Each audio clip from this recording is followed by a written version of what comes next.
Alright. No camera for me today. It is way too warm in here. And I don't want to have to inflict the side of my titties on all of you. Okay. What were we doing?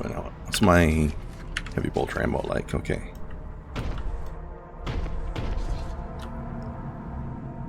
Yeah, it's gonna be a big ol' arena again, isn't it?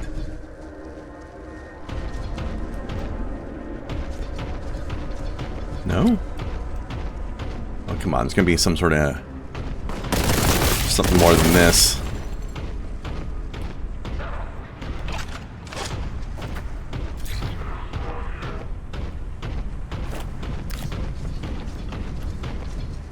You're not allowed to have excitation level skull.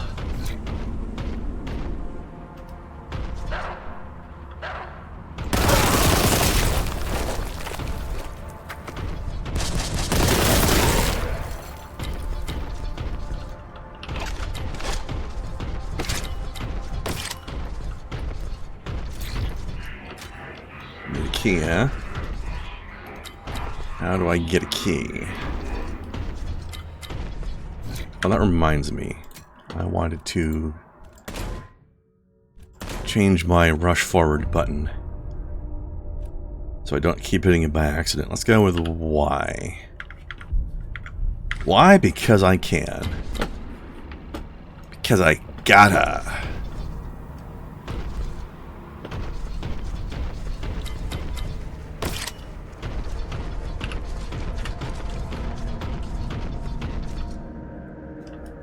I wish I had one of those readouts like some of these games do, where I get to see my level of ammo for every gun all the time.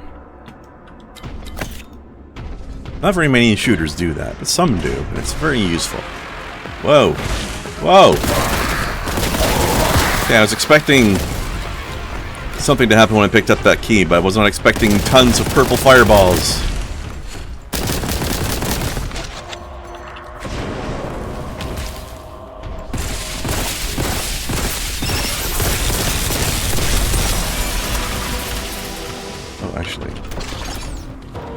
Load that. Okay, there we go. Before I need to use it. Contempt. See, Cinch has been here. Hello, Wall. I see you too.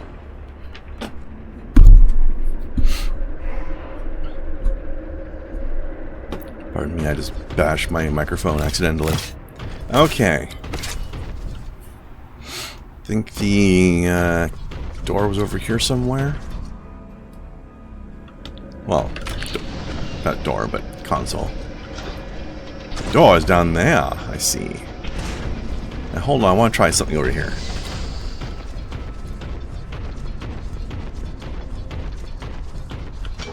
Can I scooch over here? I can. Does it matter? Doesn't look like it. Okay. Well, I can grab some of this ammo.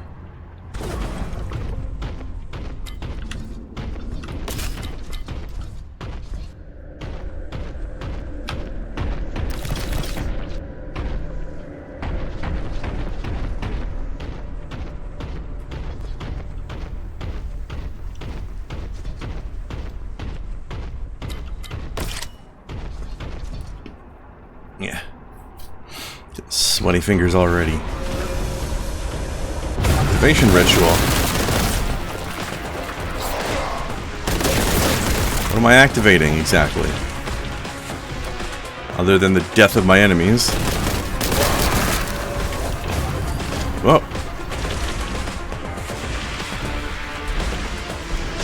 Oh, hi. Whoa. Oh my god. Nah, stop it. I'm getting stuck on things I can't see.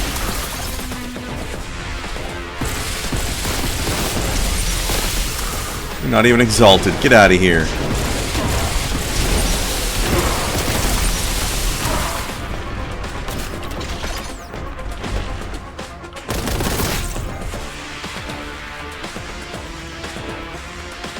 Anybody? No? Alright.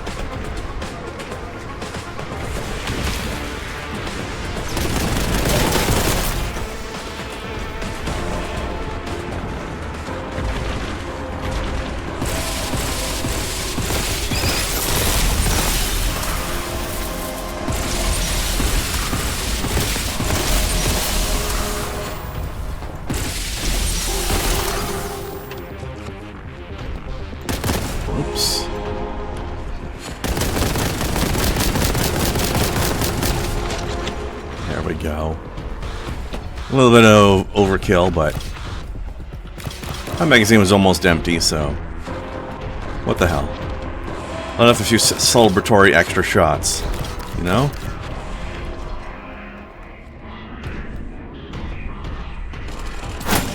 Oop.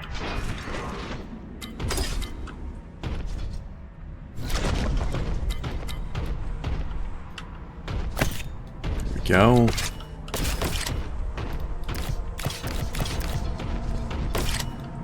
I think that's... well, it's damn near full on heavy bolter. Oh, now I'm full. Alright. A little bit depleted on a regular bolter, but... that's alright. That ammo is generally pretty plentiful.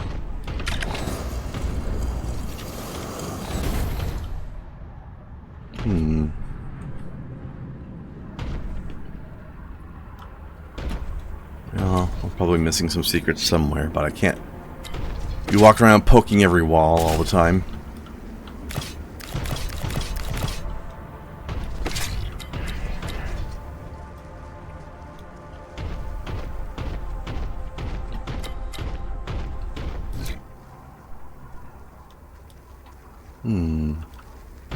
What's this about?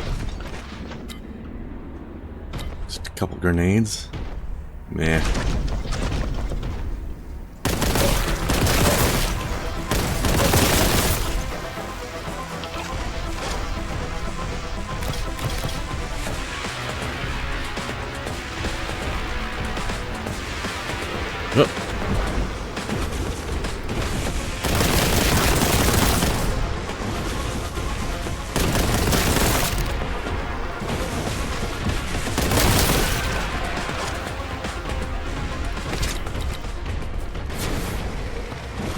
Oh, sneaky.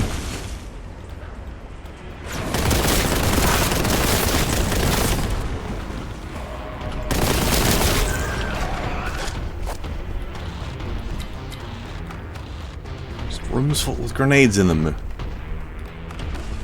What's going on with this place?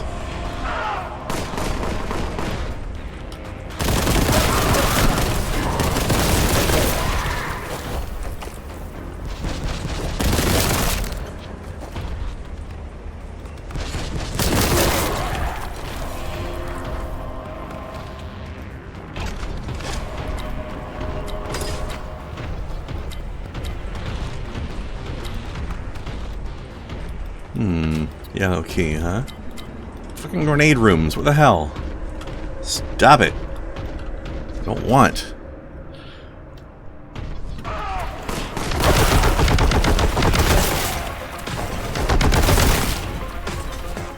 Overkill. Whoa, what? Whoa.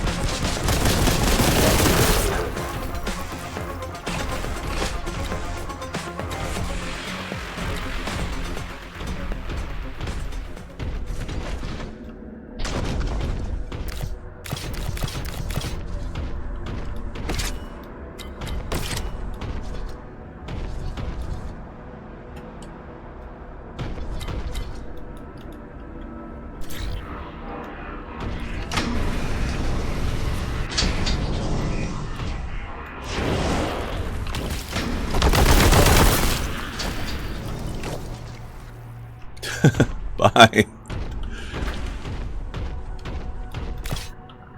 Worry about you guys never.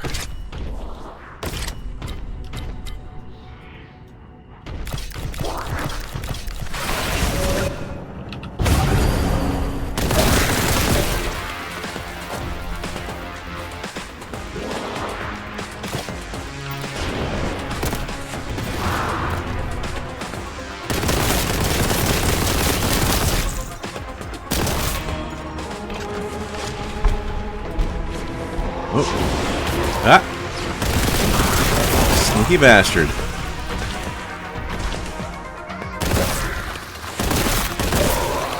One pump chumps. Whoa.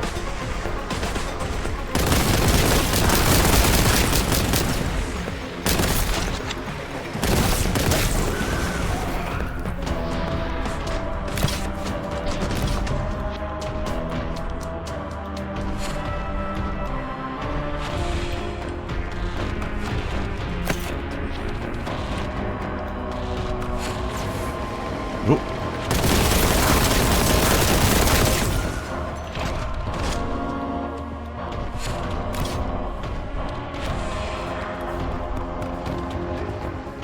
Huh. Fine.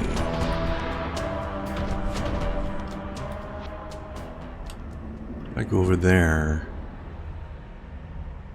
Am I supposed to just jump down there? Actually, I'm supposed to go back and use the yellow key, I guess. If I go back down there, where does that leave me?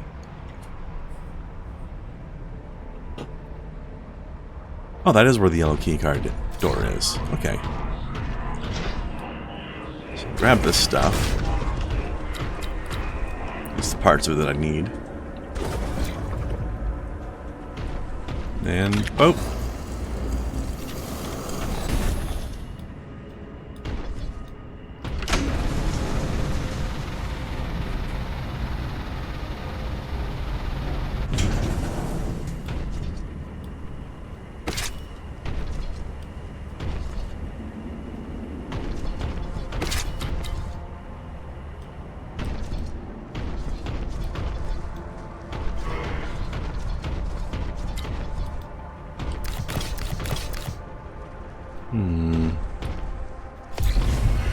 Oh.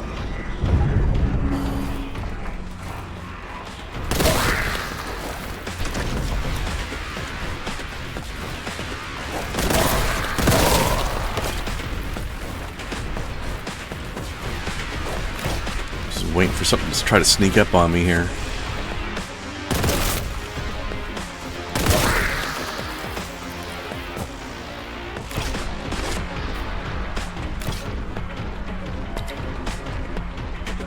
Because you know it will.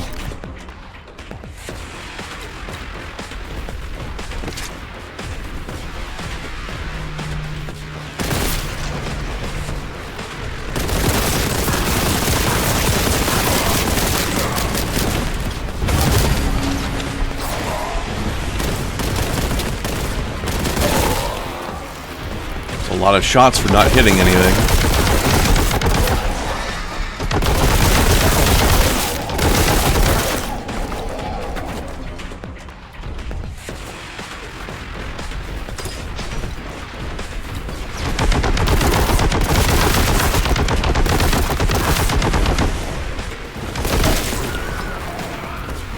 Both of them? Oh. Now I have.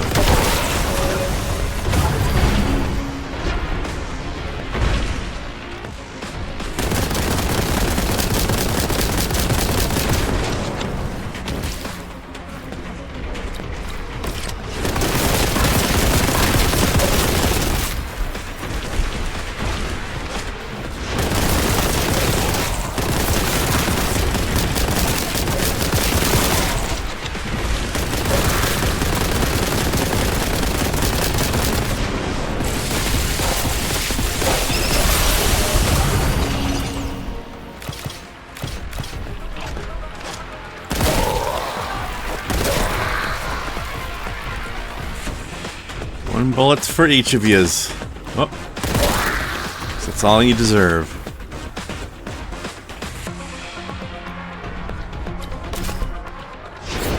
Oh.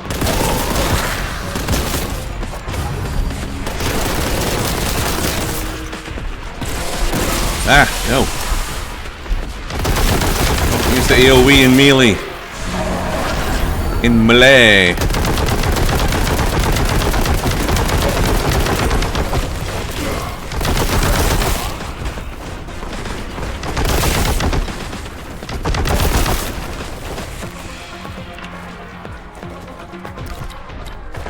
I saw a Space Marine and I started using the big gun, but then he got too close too quickly. Yeah, eat it, eat it, eat it.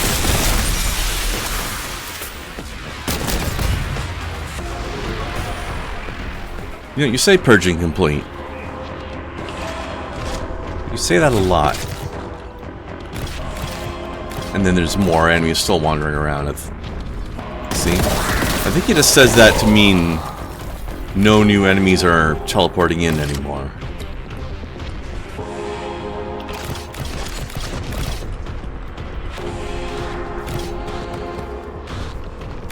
That doesn't mean there's not still some left to mop up, you know?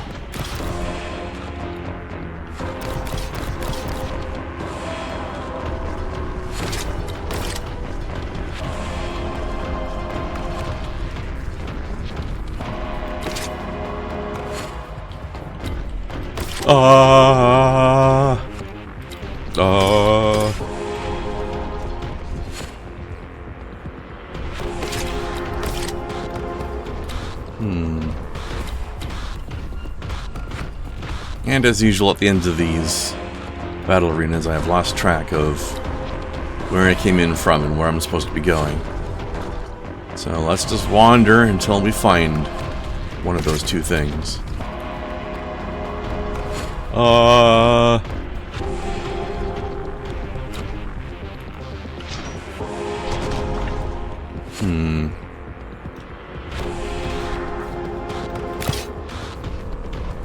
Supposed to go upwards or downwards? Ooh. Hello. How many contempt points would you have been normally? Guessing 200 maybe? There's not much down here. Maybe upwards is where I'm supposed to go. I think I started at a lower part. Didn't I?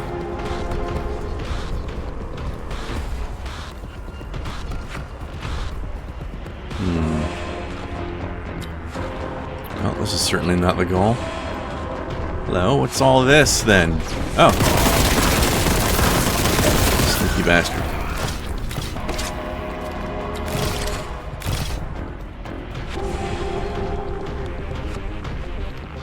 Give me all that sweet, sweet contempt.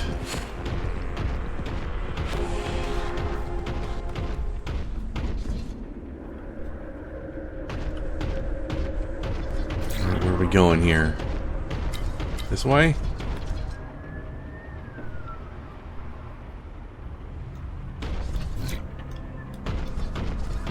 Maybe. Hold on, I need a sippy.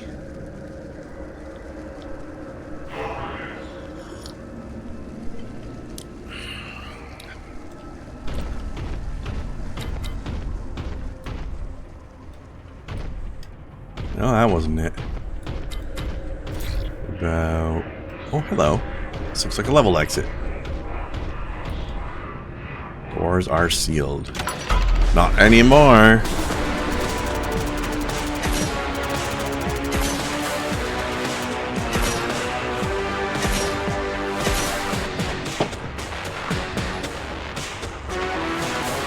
Bow, bow, bow, bow, bow.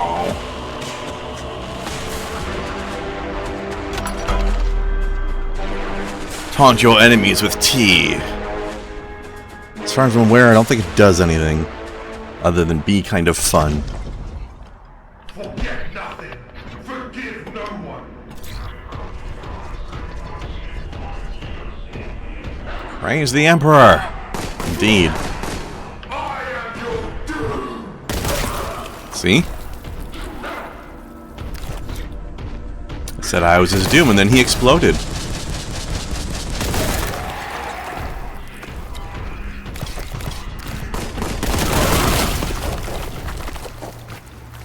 God, they make such good splorching sounds. Bam, bam, bams. Oh.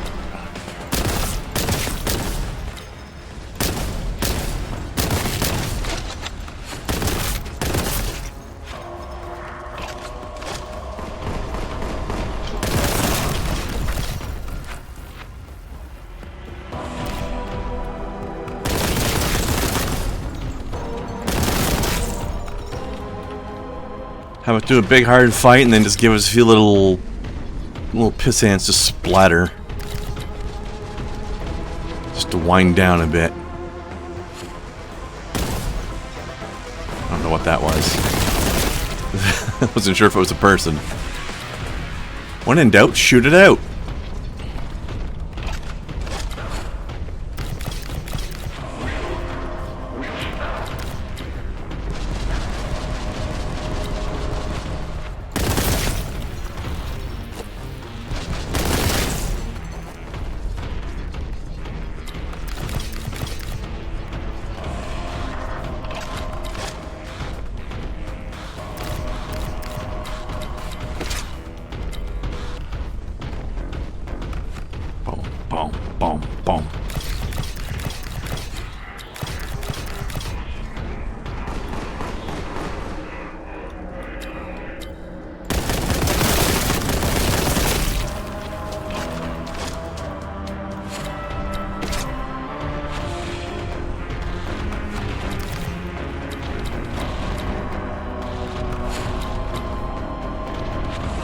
I don't remember picking up this key. Which means I still have to find it, eh? Who's yelling down there? I hear you. Where are you? Ah. Waist high cover foiled the day again.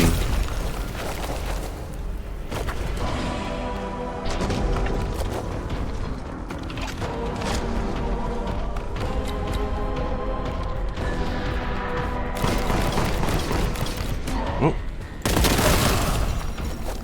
He puts up his arms just before he explodes. Too late for surrender now, heretic.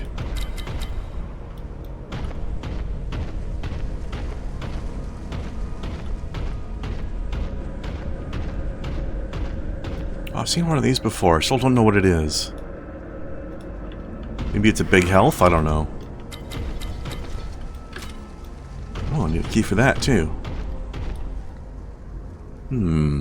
That's 2 keys that I'm searching for now.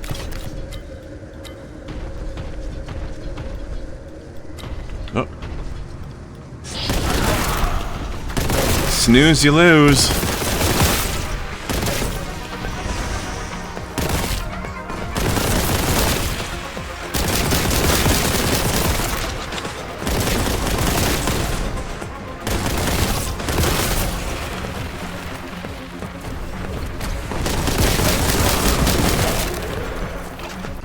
It's amazing how much detail they're able to get in, even with it being so pixely. Good job.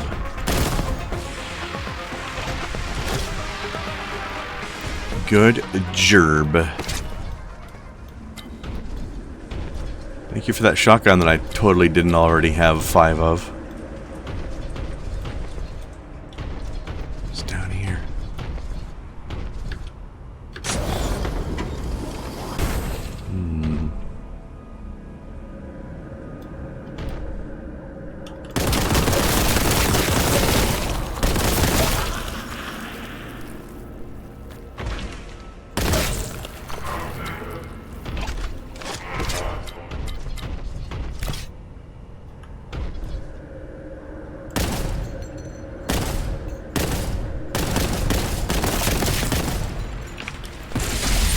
Never mind, you're too far away.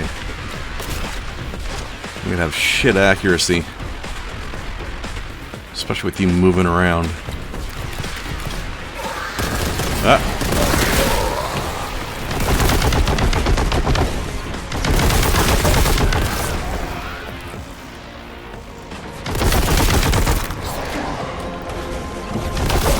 Yeah, that's surprisingly good accuracy for a heavy bolter.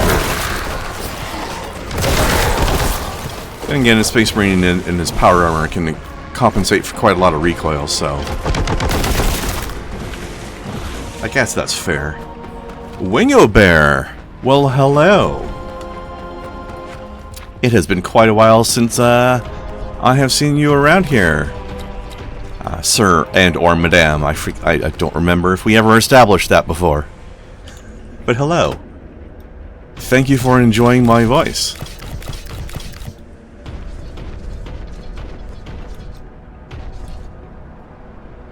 If it wasn't so warm in here, we could all enjoy the face as well, but it is quite toasty in my room today. So as a result, I have to keep the camera off so that Twitch can't be offended by my toplessness.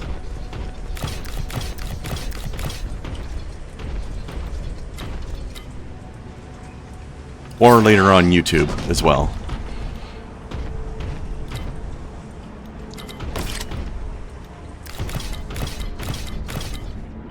Stay warm, not too warm. I don't want to be staying warm right now. But I don't have a choice. I need to get the... I think we're getting close to the time of year where it's gonna be time to bust out the air conditioner again soon. But I don't have that hooked up right now.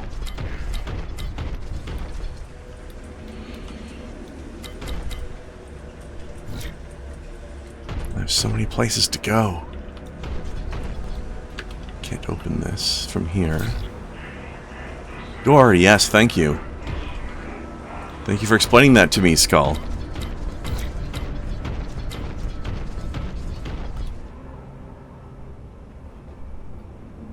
So how are you doing today, Wingo Bear? Are you a comfortable temperature today?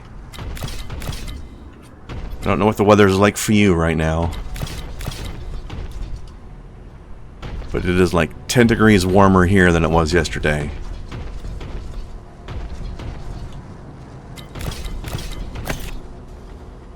Bit of a jump.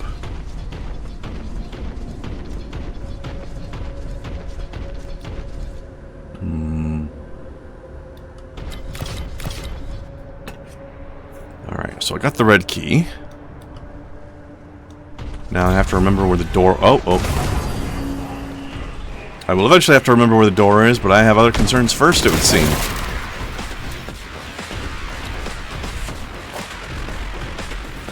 $21°C comfortable?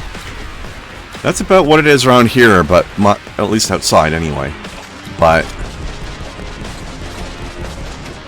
my bedroom gets stuffy very quickly and easily. Because I'm running 2 computers in here. And it's a very small room. And it's carpeted.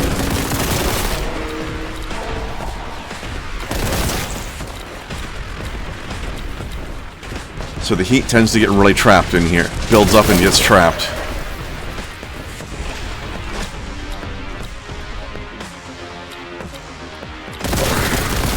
Got my window open, but it's not enough. It's not cool enough outside for that to cool off my room very well.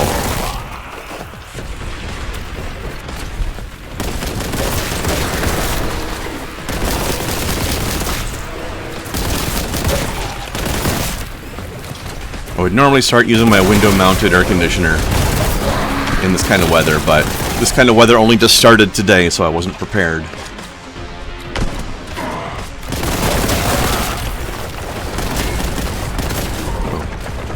That's a big boy over there.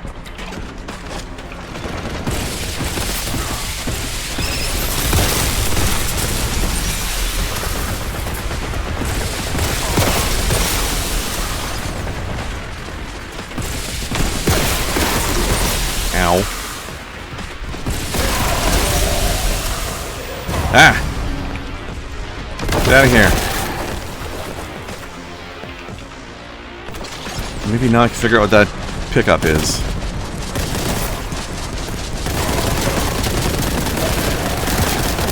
Ah!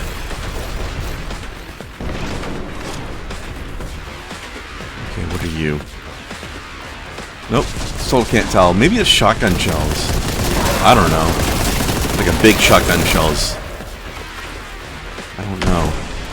Let's find out.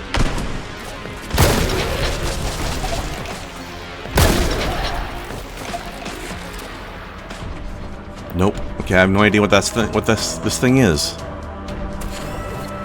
No idea. Should probably look it up sometime. But let's be honest, by the end of the stream I will have forgotten about that question. Ooh. Ow! Stop it.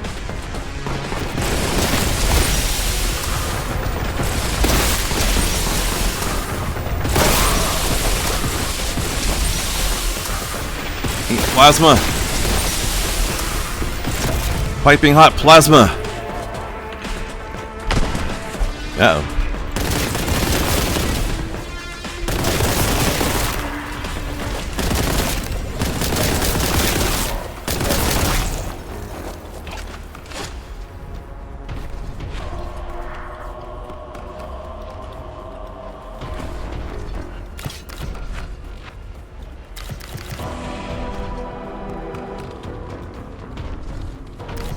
So, Wingo Bear, I have a question for you.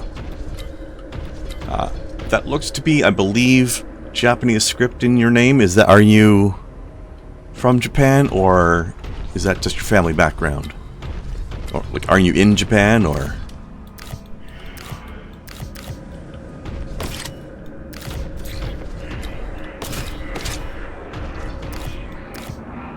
Hong Kong. Oh, cool.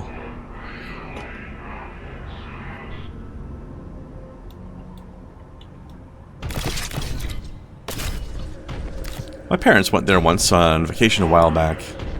Really enjoyed it. That was before the big political change, though. I don't know what things are like there now.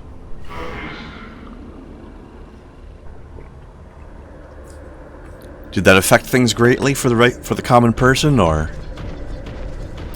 Because remember, it used to be part of England, but now it is not.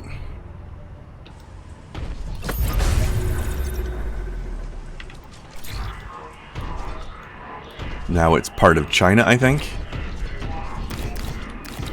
Or has been returned to China, I believe.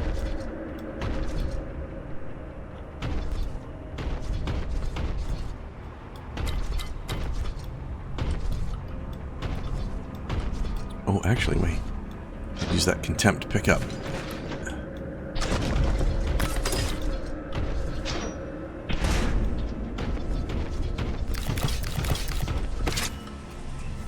Not much changed, but the West Side country will want to make it, like, big deal for political reasons. Yeah. There's always some part of the country that wants to do that, right?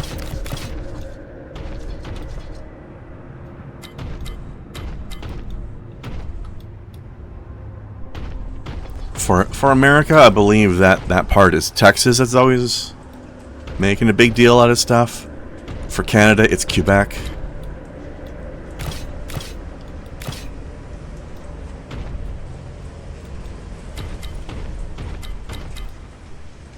Okay, so I've got the red key. I just need to remember how to get back to the place where I used the red key.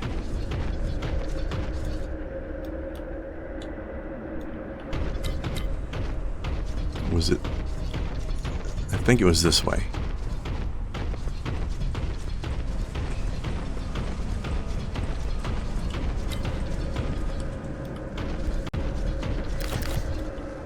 Okay, yeah, this is the room. Where was the door at?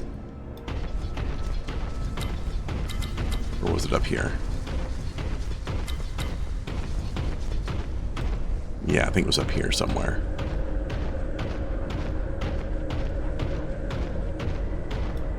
Somewhere on the lower... Oh, yeah. Hello.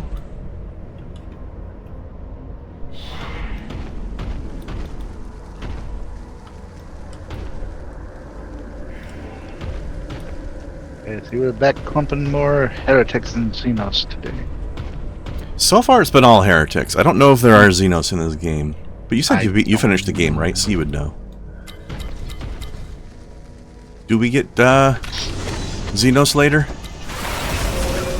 Oh, like I said, I didn't get as far. Oh no, that's right. You said you only did the first 2 levels. Yeah, I remember now. I think I talked to somebody else who'd finished it actually, but I don't remember who that was now. Ow. Ah.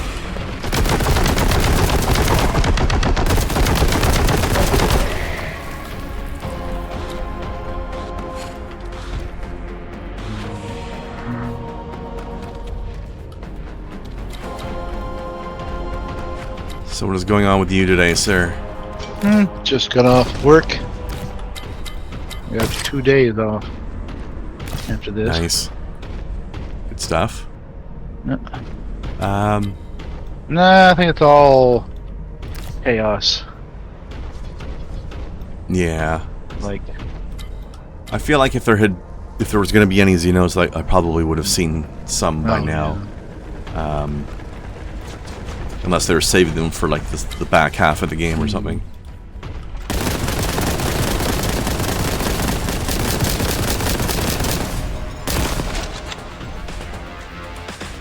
By the way, did you ever figure out what this power-up was when you were playing?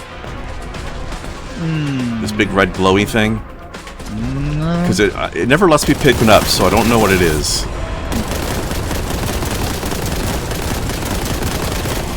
Whatever it is, it seems to never apply to me. I haven't figured it out what it is yet. Part of the scenery, I guess. Well, it moves around like Oh. it's always facing me, like it's a sprite and not part of the level. Mm-hmm. You know, like structure. Man, I got a bit hurt there. Any big heals lying around that I missed?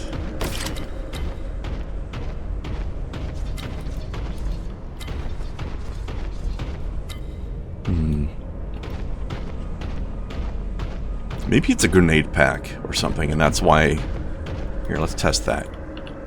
Throw a grenade. Nope. Still can't pick it up. Unless it's... Crack grenade? No.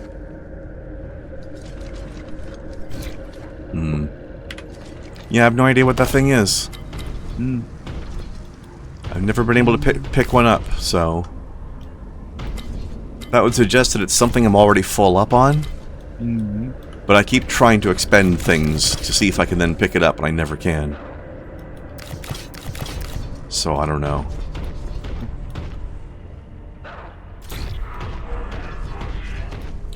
I'm going to have to see if I can remember to look it up after the stream, but who knows if I'm going to remember that.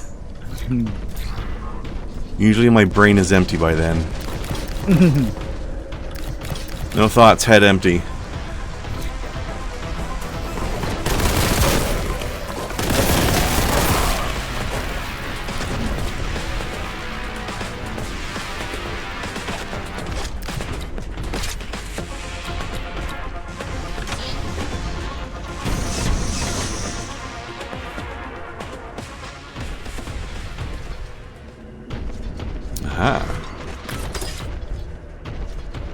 Needed that. Alright. What else? What's going to go on in here?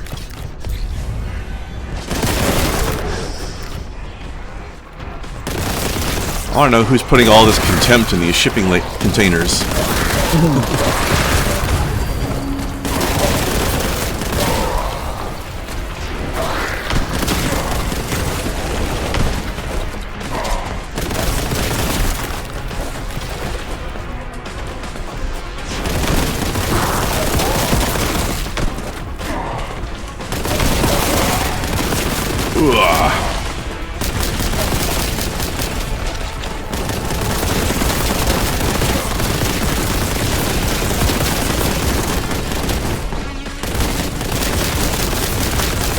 Probably switch to a different weapon, but oh well.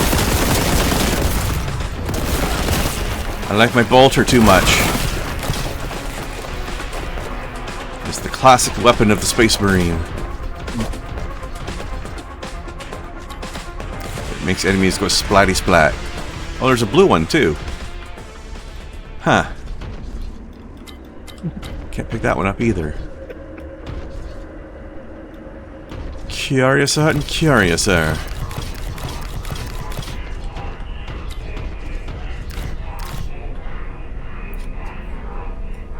Treachery. Oh, hello. That's weird. That's some warp bullshit. This place is going to Event Horizon on us. Pick this up, or does that only work up to 100? Oh, it works up to 200. Great. Okay. There we go. Good, good, good.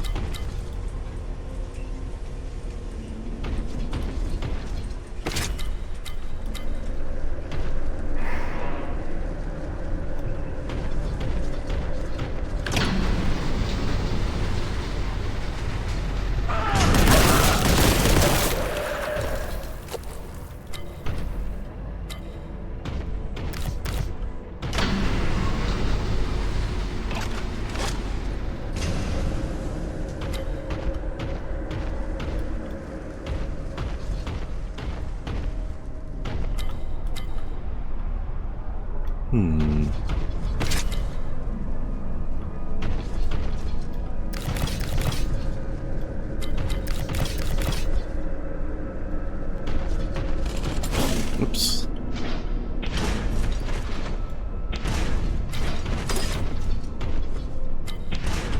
Can I shoot the heresy? Ah.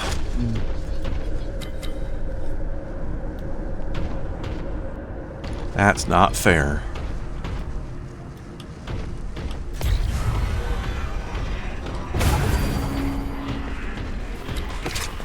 Ah.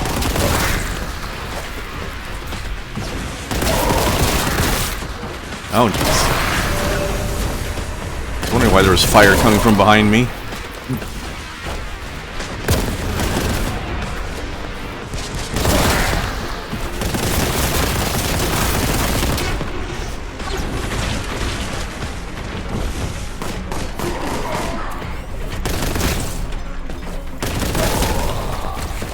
This definitely has that the old like Doom style feel of keep moving.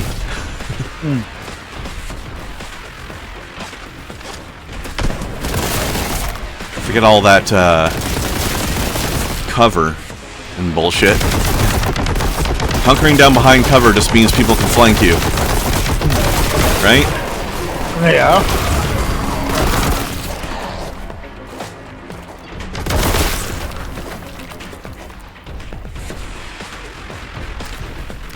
Take that, Gears of War. You know, I've never played one of those. But I know they're supposedly famous for being like everything is just a fight from cover. Cover and chainsaws. Oh, there's all that.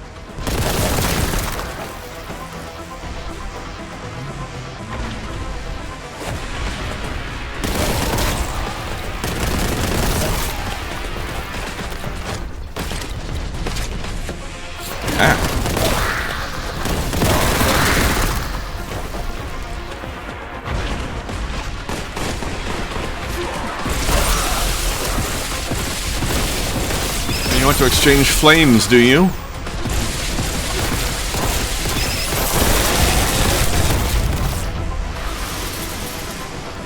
Have some fresh plasma. I made it myself.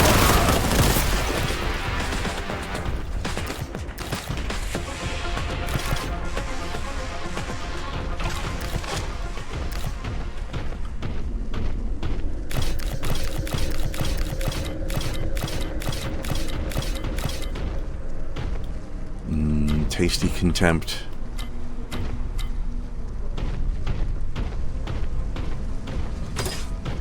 I wonder what people would think of this game if they didn't know anything about Warhammer and they just jumped into this game blind. This would be some weird shit to them.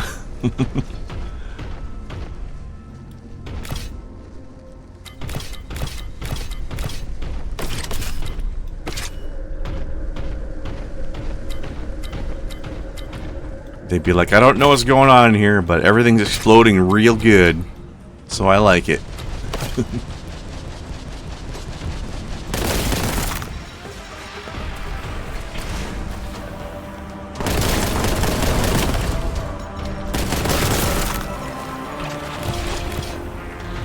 See, this is how you know these people are a crazy cult, though, because nobody in their right mind would try to take on a Space Marine by themselves.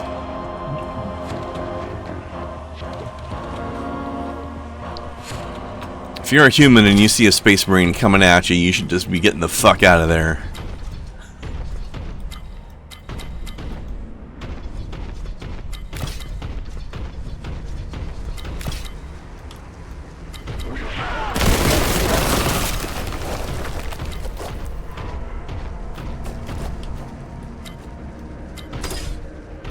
Not that you have any chance of outrunning one, I guess, but you can at least be like, nope, I'm not opposing you, goodbye. You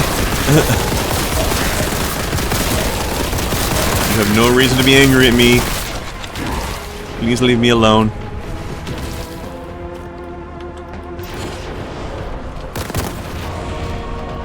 Ooh, got them both, nice.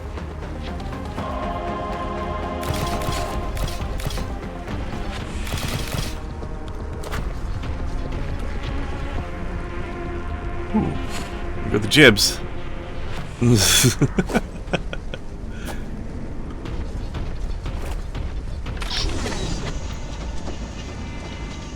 watching all these demon chunks slowly slide down the ramp. Mhm.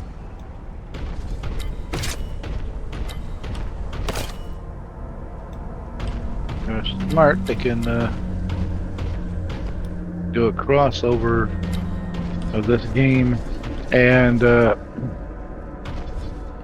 Viscera cleanup detail. I think they already did. Actually, no, it was Power Wash Simulator. Yeah, Power Wash Simulator did a that 40k one. I don't think Viscera has done one yet. Yeah, They really should, though. They really should. Although after you said crossover, but it hadn't said what game yet, I was thinking. My brain went to Doom. Like, Doom guy would make an excellent Space Marine. Oh yeah. He's practically a Space Marine as it is. Yeah. He certainly got the righteous anger down pat, doesn't he? He'd be like, rip and tear, and the Space Marines are like, welcome, brother. Now, where was that purple door? I know I just came in from one, but I think there was supposed to be another one in this room.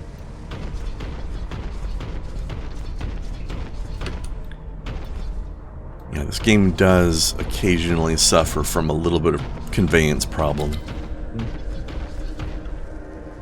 This serval skull could be a bit more useful for that. Oh, here it is. Like, if I've already seen the way I'm supposed to go and it's just like a locked door and I don't have the key yet, as soon as I have the key, the servo skull should be pointing the way back to the door.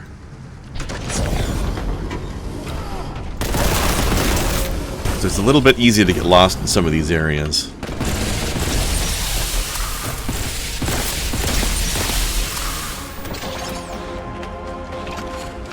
Especially these big rooms where they have like the arena battles happening. So many ways to go. Which makes a good battle arena, but there's no map. Makes remembering feature. where to go confusing. Sorry? And there's no map feature.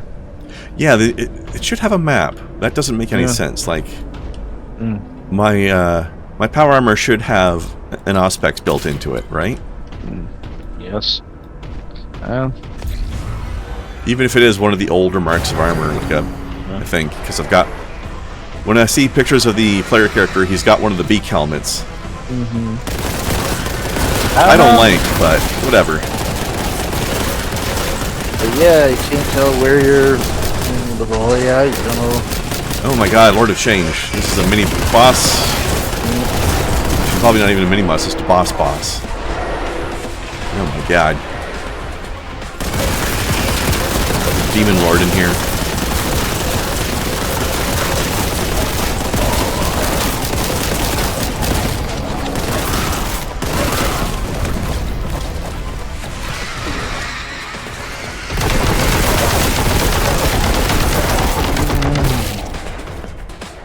I hope it's not like summoning endless guys at me or anything. My ammo reserves wouldn't like that very much.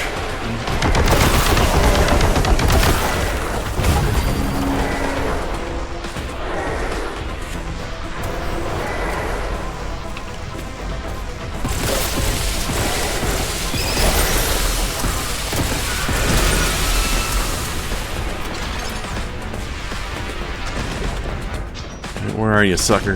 There you are. Whoop. Excuse me. Ow. Rude. Guy just suicide bombed himself on me.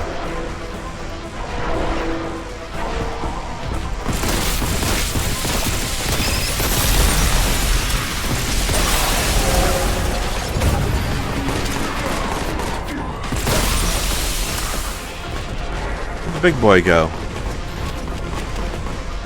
Oh well. Time to clean up the little weenies. How do I get up there? Ow. That was a lot of red on my screen. I don't like you.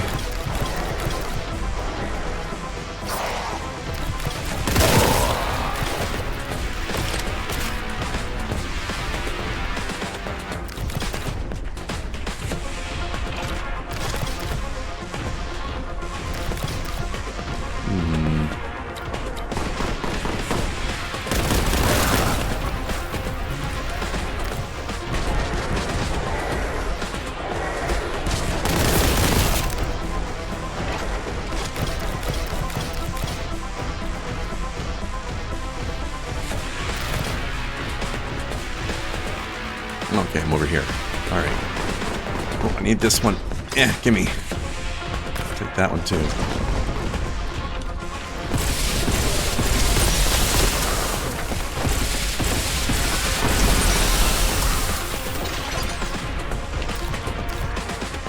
Ooh, is that? Oh, that's a heavy bolter. Okay. Wasn't sure if there was something new.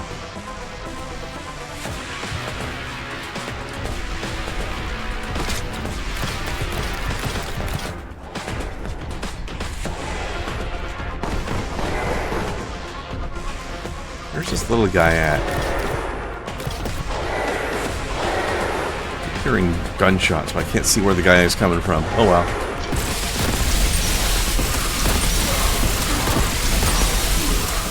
Ow.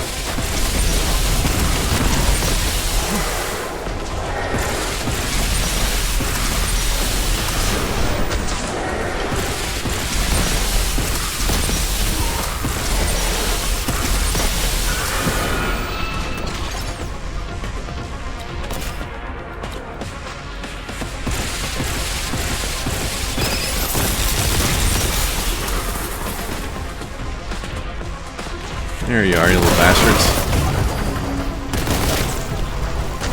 Ah.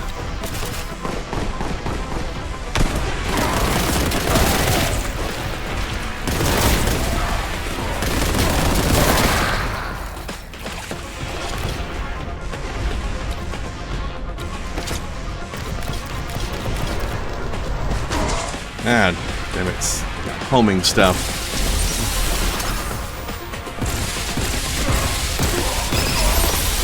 Ah, fuck. Almost deaded. I am deaded. Boy.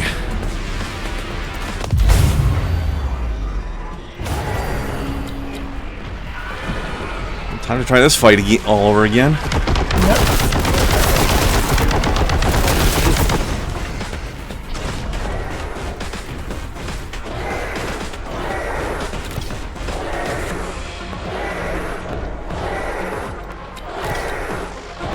I don't really need this stuff yet.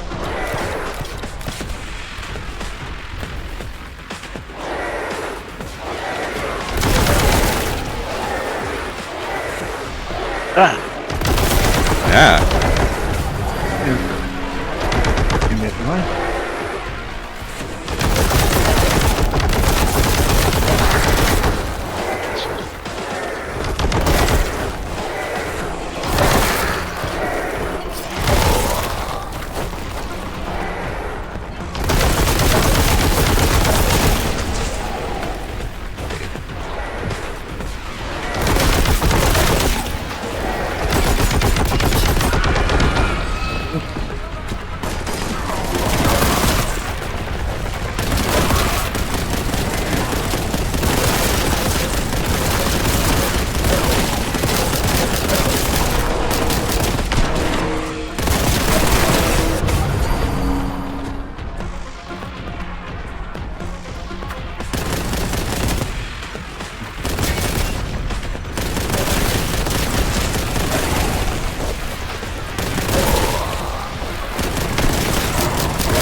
Yeah.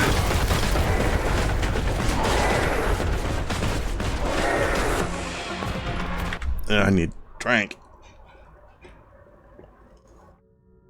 Actually, I need to reheat my kettle. I'll be right back. Right.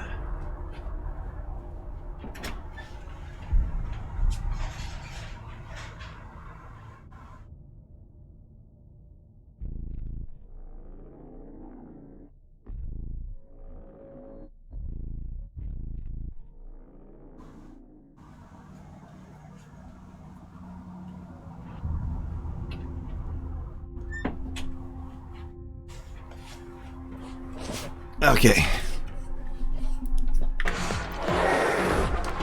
Didn't bother with the break sign on that one. It's going to be such a short one.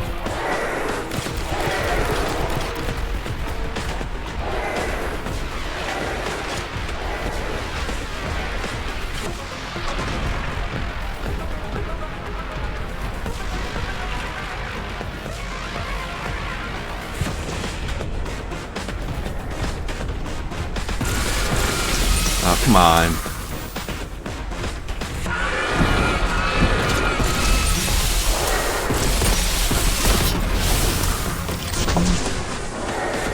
Oh, by the way, Yes. you always like to hear when I'm cooking, so that's what I'll be doing tonight. Uh-huh. I'm making dirty rice. Should probably wash it first. What is that? Or Cajun rice, as if you want to popular term. It's rice, and it's got usual Cajun stuff. Onions, bell peppers, celery, garlic. It's got Cajun seasoning, and it's got both ground beef and sausage in it. That sounds pretty good. Oh yeah, it's like, it can be side dish or main course. That's the great thing about that. Depending on the amount, yeah. And also, since we had some of this on sale, I bought pork loin. I'm gonna marinate that and cook that. That'll be good as, like I said, either a main dish, or I can use that to load up on top of my ramen. There you go.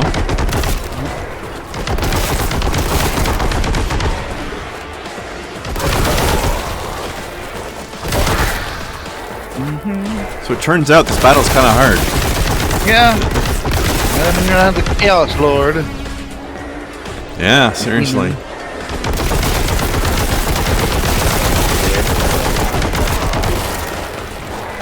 All of his little distracting minions.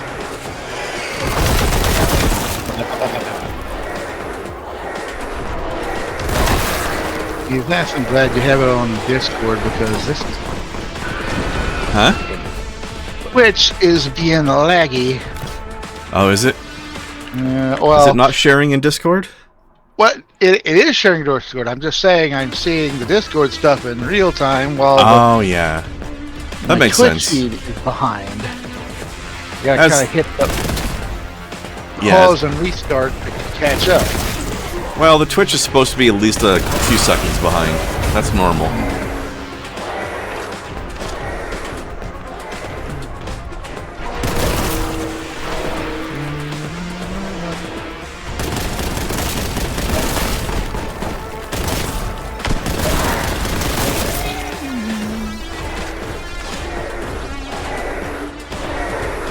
Oh.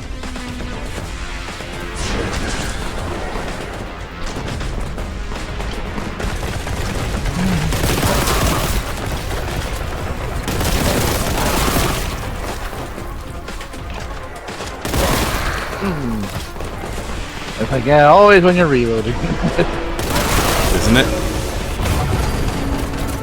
I was like, so we had Wombles on my side and there's nobody there. On all sides, not a thing. Second I start to reload. From out of Everybody Narnia. shows up to the party.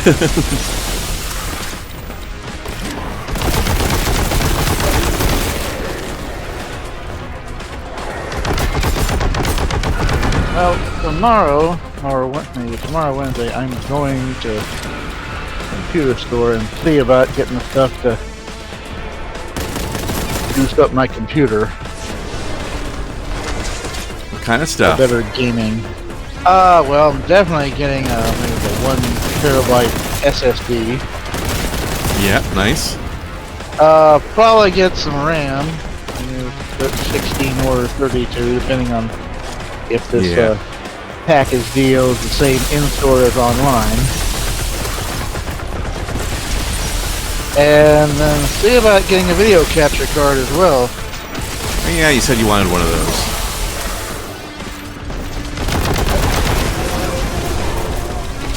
It says this capture card I'm looking at says anything with a HDMI hookup will play through it. And said that could be either my Switch or maybe my Blu-ray. Yeah. Well, I mean, it should be. I don't see why they would restrict it otherwise. You know, like you would think anything HDMI should work. Yeah. Yeah, So should work either way. I have one of my friends who are doing the movie night. They could do it straight from the Blu-ray. I mean, Hell, I've got these things. That's what I tell people. But the way streaming services are, that if you can find it in a physical medium, get it. Yeah, it's getting more rare these days for sure. Well, thanks to certain companies, you'll always have companies like Severin and Arrow and Vinegar Syndrome. In fact, a lot of things you thought had seen in forever are being found and brought back. Cool. Heck, I found a movie I didn't even know about, or near a lot of people didn't know about, because it was never released until a couple of years ago. It was made in the 80s. It's just the people who made it kind of quit. Oh, I see. Hey, Larson. This game could be greatly improved if it was Warhammer 40k Boltgun. I mean, I would play a Sister of Battle game, definitely. Hey, who knows? He's this does well enough. Yeah. For now, I'll have to settle for playing Rogue Trader and having a Sister of Battle in my party. Let's see. She is pretty good, though. Sister Argenta is top-tier companion.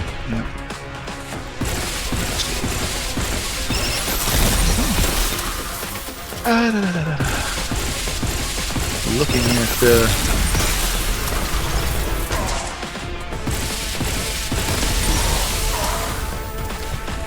see if there's a thing on the page.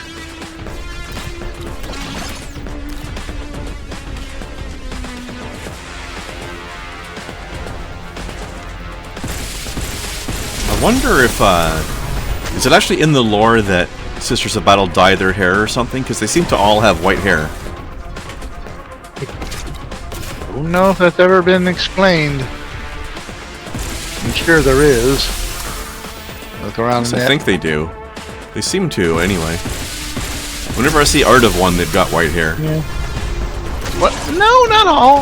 In fact, most of them always thought I had black hair, but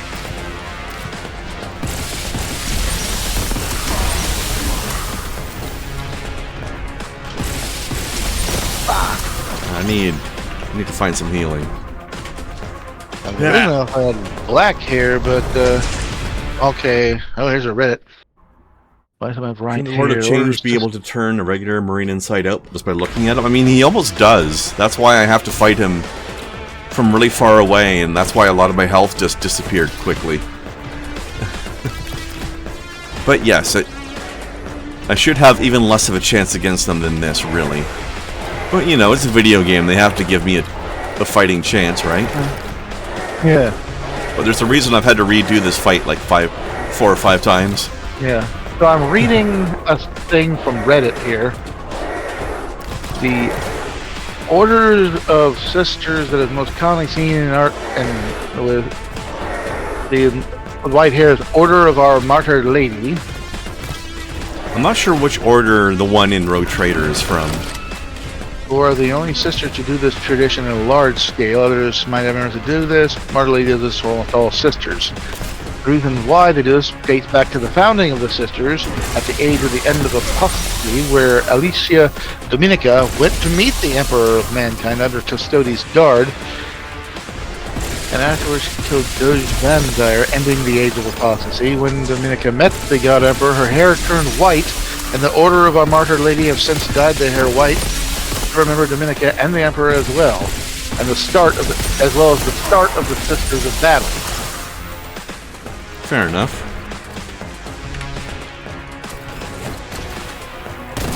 I mean, I used to see them all having black hair for a while. The first one I ever saw with white hair was Ephrael Stern, and that was in the Warhammer comic series, The Monofuge.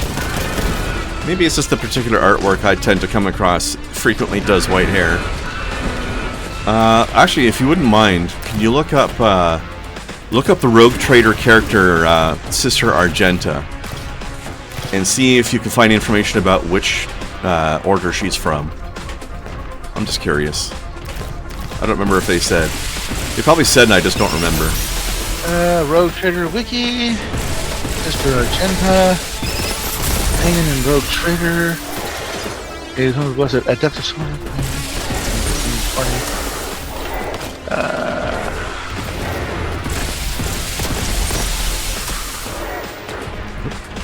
Out of that.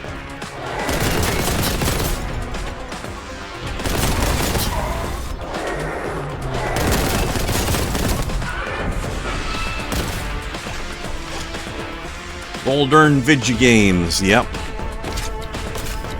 You won't catch me playing one of those things.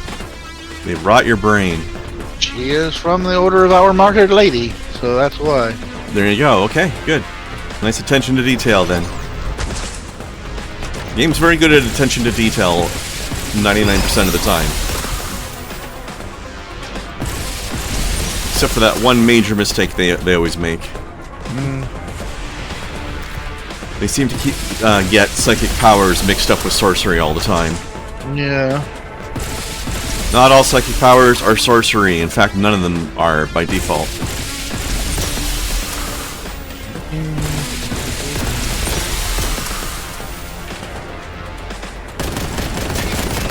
The ones I liked to play when I was doing was, I think, Order of the Bloody Rose. Because they had red armor. Oh, you mean like in the miniatures game? Yeah. I've rarely played the miniatures game because I didn't really like the way the rules worked.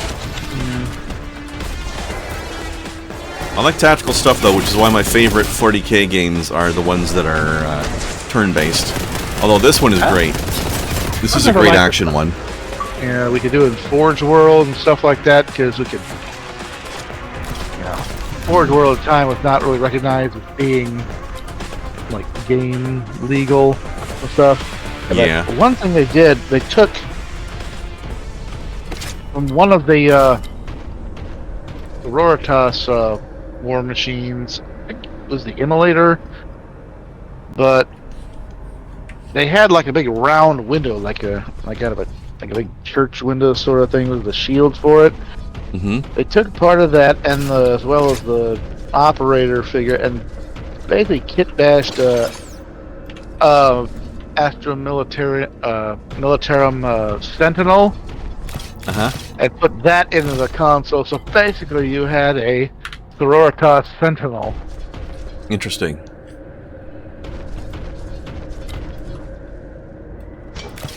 I'd have to say so far my favorite 40k video games overall have been this one, the Owlcat Games Rogue Trader one. Yeah. Also, Battle Sector and what was the other one called? Mechanicus. Mechanicus was really cool, and it was one of the interesting ones because you don't. It's one of the rare 40k games where you're playing somebody other than Space Marines. You were playing as Adeptus Mechanicus. So you had 2 or 3 characters that were tech priests, and then you had some other military units you could bring along with them, such as servitors or Skitari or Castellan robots. Yeah. But the main characters were the tech priests. Dawn of War 2 also excellent, yes. And Dawn of War Retribution, which is basically a standalone DLC of Dawn of War 2, really, if you think about it. Ooh, that's neat. Well, I know McFarlane does it, but this other company does like 40k action figures. There's McFarlane's are not standard for these special action figures. McFarlane figures are not cheap. These other company is definitely not cheap, but diminished real space integrity, you don't say. And but somebody's got a figure. I'm looking at. Let's see. Order of the Argent Superior Evinga. And it looks pretty lot. Oh, good stuff. Anyway, well, this is what veiled degradation looks like, kids. Ooh. Can I go in here? What's this? Joy Toy. That's the guys who make the Warhammer figures. That's a questionable name. Well, like here's one, $50. Adeptus Custodian Guard with Sentinel Blade. That's the gun spears, right? No, that's a different thing. This is like a big power sword. Oh, okay. I forget what they call the like iconic custode's weapon is like a spear that's also a bolt rifle. There's a venerable dreadnought. That's $120. Whoops. Oh, I don't die when I fall in the pit. That's nice. Yeah. I wonder if I took damage or something. I don't know. Uh-oh.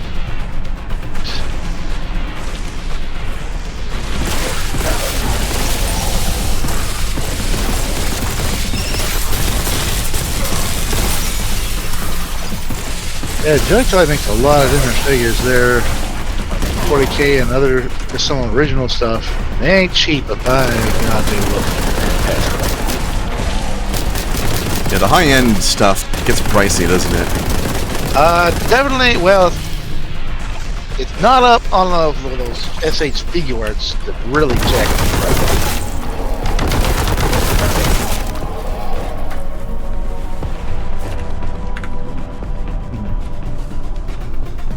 Oh man, I gotta tell Kai about this later. I had an idea. The fancy I would like to have seen. It's called. I was going to call it Agent Adams. Or Wednesday is now have grown up and she's now worked for the government as a paranormal investigator. Is that the new show? No, that's just my idea. Oh, because there is a new show, isn't there? Or newish? Well, Wednesday, that we've had that first season already, the one with Jenna Ortega. But I haven't seen it, but I've heard of it. Like that's been what? Yeah. It's been one season so far. You said? Yeah, this is a good one. Good? Jenna Ortega's done really well in this, and among other people, among the cast, we got what's her name? Oh God, I can't remember her name now. Oh my God, I'm so low on ammo. Gwendolyn Christie. I don't know who these people are. Is the show any good though? Huh? Oh, right. Gwendolyn Christie. Okay, I remember now. She's Brienne. Yeah. Yeah. Okay. She plays the headmistress at this. She's basically sent to a special boarding school for supernatural characters. There's vampires and werewolves, sirens. And Wednesday, who's indetermined. Yeah. And then, of course, it's located in town. Of course, you've got all the non-supernatural people being a bunch of bigots. Yeah, I always felt like the Addams Family did this thing where it was always implied that the family wasn't real humans, but they never specified what they were if they weren't. But they always had, a very supernatural level of. Right. Hold on, we could do a break real quick. They always had this sort of supernatural level of we're really resistant to harm. Like we can endure things with a giggle that would cripple humans. But they never specified why that was possible. I think it was just supposed to be part of their weirdness. Yeah, that would be the thing. And my idea, that's the thing. We keep basically the light from the strange from the mundane, and they're to be kept separate. Yeah, and that's kind of Wednesday's job. That sounds pretty cool. I should check that out. Yeah. Oh, that's my idea. That was my idea. The other one, like I said, she's at the special boarding school, and then of course there's a mystery and a lot of crazy stuff. Her roommate in the thing is her opposite. While she's all dark and gloomy, her roommate is all brightness. Perky, brightness and rainbows. And she's a werewolf. Of course. You should check out. There's this book that was written by Yahtzee Crawshaw, who called what was it called? Differently Morphous. You should check that out. It's kind of similar to what you're describing in the sense that there's it takes place in England, and there's this government agency for handling paranormal stuff. Right. But the first paranormal thing that happens is, for some reason, and they're trying to figure out why, some sort of mass immigration occurs of like a whole bunch of Shoggoths showing up in England. Yeah. But they're not trying to like attack people, or like they're actually quite friendly, and they just want to move in and become citizens. Yeah. It's a pretty fun book. I'll be right back. I'll be able to still hear you, but I won't be able to respond for a minute. All right. Well, I'm gonna say this. The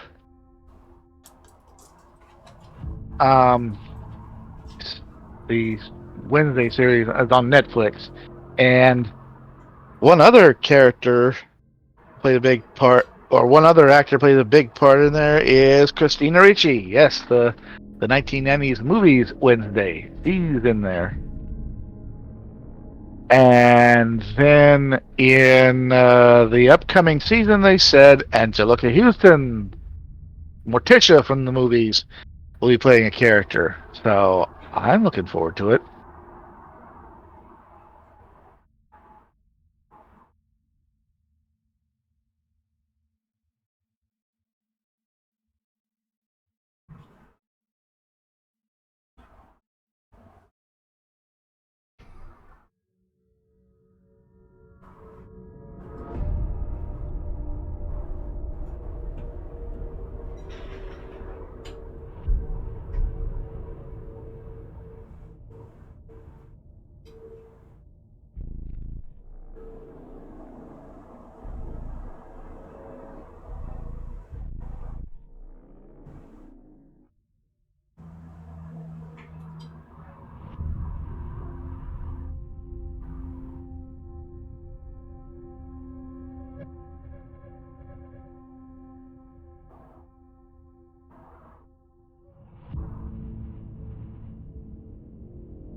Okay. Yeah, that sounds pretty interesting, though. Christina Ricci's always been my favorite portrayal of Wednesday so far. Yeah. I haven't seen this show, though. I saw a brief clip the other day, and she looked about right. Yep. But I haven't actually watched an episode. You got Catherine Zeta-Jones playing Morticia. Oh, interesting. Okay. Yes. And Fred Armisen, former Saturday Night Live, Portlandia, he plays Fester. I don't know who that guy is, the actor. Gosh. I guess that I haven't seen Saturday Night Live in decades. Yeah, and then he had that other sketch comedy series, Portlandia. Yeah, I don't know that. Jeez, it's hard to think of what else he's been in I can remember. But yeah, but he plays Fester, and he does it really well. He definitely is doing that. His portrayal is doing a throwback to Jackie Coogan's Uncle Fester from the old TV series. No, haven't seen much of the old TV series. Oh, I used to love that thing. They came on I first saw it when they play late night on Friday night, after the. My memories of the Addams Family are mostly from the movie with Raul Julia and Christina Ricci.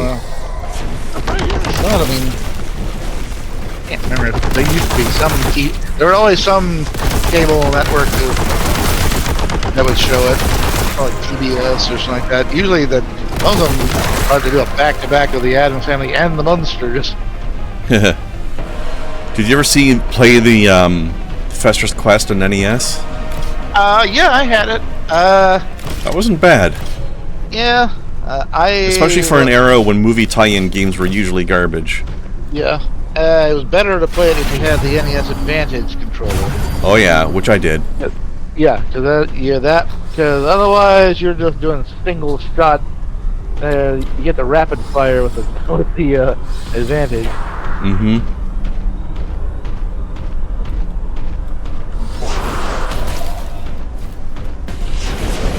I also like the game title screen.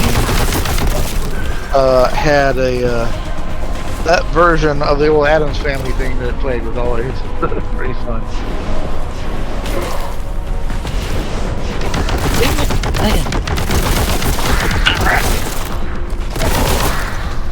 Dropping stuff.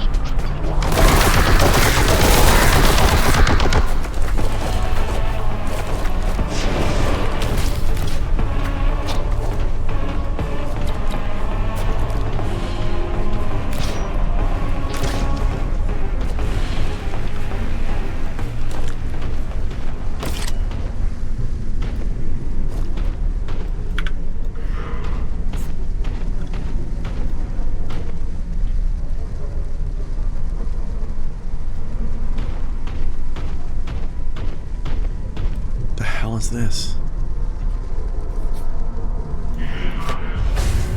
Vortex grenade. Excuse me, what?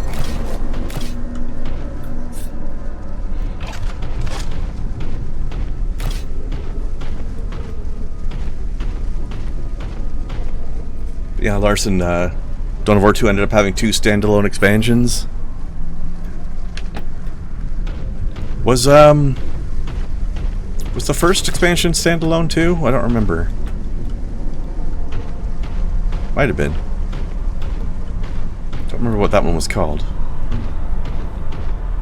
That was the one where your character could become corrupted, right? Well, that was a pretty cool... That was a good mechanic, actually. I liked what they did with that. Did you play Dawn of War 2, Blast? I have not. It was pretty good. It was an RTS with like mission-based RTS, but I played Dawn of War 1. Yeah, it was different though because it was there wasn't any base building in it. Yeah. It was like a mission-based thing where you had 4 hero characters. Oh, wow. You got a resource called requisition points, which you could spend to requisition more like human troops to join you, or like basic newbie space marines, or you could spend it on buying upgrades for your existing heroes, which is what I usually did.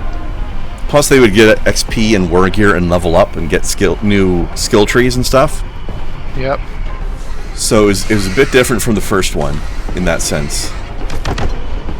It was a lot of fun. And then they had a expansion pack to it that continued the story with the same chapter of Blood Ravens, where but they had an interesting twist to the story where there was some sort of story about somebody in your chapter being a traitor. Yeah. Like a chaos, somebody fall into chaos type traitor. Right. And you spend most of the expansion trying to figure out who it is. And the interesting thing is, there was no set answer. It could literally be anyone because it changed every playthrough. Yeah. But after a while, I discovered that there was a way for you to actually like manipulate who it would be, because there was a corruption system in the game. Yeah. And it turned out that whichever one of your roster of like 7 or 8 people had the most corruption points by the end, they would be the traitor.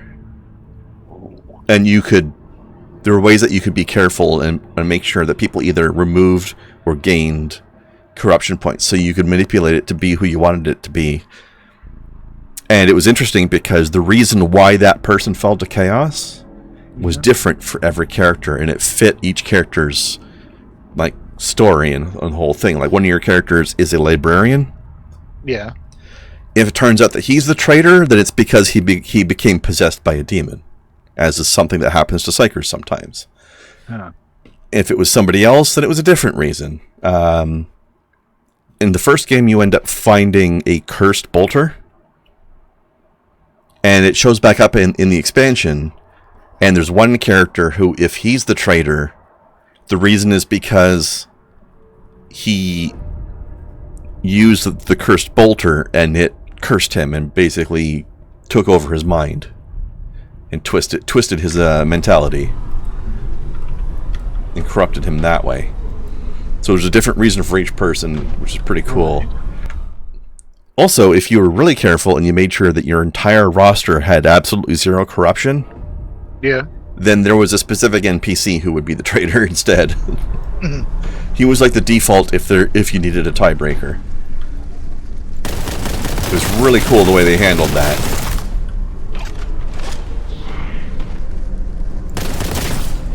And one of the characters you had in your team was the famous actor Steve Bloom. So you could have Steve Bloom be your traitor. Oh, this is neat. I'm looking at those action figures with 40K. Yeah. They have Primark figures. I bet they are large and expensive. Bucks. Yeah, they're $150, but so far I found there's Rogel Dorn and there's the Lionel Johnson. Johnson. You know what? I wouldn't mind having a Ghillie Man figurine because as one of the most statuesque Primarchs, you can have an actual statue of him. I'm looking. I haven't found him yet. I am looking at the Ultramarines right now. Did I ever show you that AI animated meme of Gilliman singing "I Am Blue"? I don't know. You should look that up on YouTube. It's pretty good. I do like this one guy. He did this. I don't know if it's AI art or just computer art, but anyways, it's portraits of all the Primarchs. Yeah. And somebody even did an animation for it. Yeah, that might have been the AI part. I don't know. Like the one I know, it's an actual piece of artwork that somebody made of Gilliman. You probably one you've seen before, but they used an AI to animate it, singing and dancing. Well, not entirely dancing because it's just like a portrait. Yeah. It's just like shoulders and up, but yeah, he's sort of like grooving in place while he's singing. While he's singing "I'm Blue." It's very good. No, better or worse the animation from if the Emperor had a text-to-speech device. Yeah. Oh, have you seen the YouTube video Space King? It's by Flashigettes. I think so, yeah. If that's the one I'm thinking of. It's like these massive parodies of Space Marines. Oh yeah. I have, yes. That's pretty good.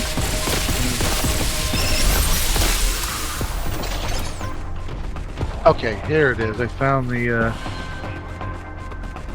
Give me a second. Yeah, the heavily implied canon traitor Larson. Yeah, that's the NPC default guy. I'll put it in. I gotta put it in pictures.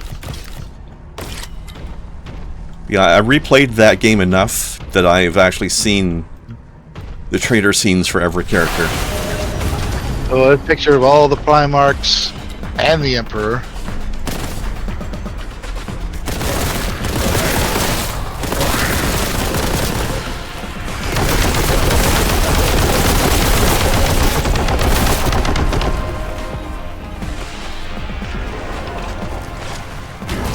Oops.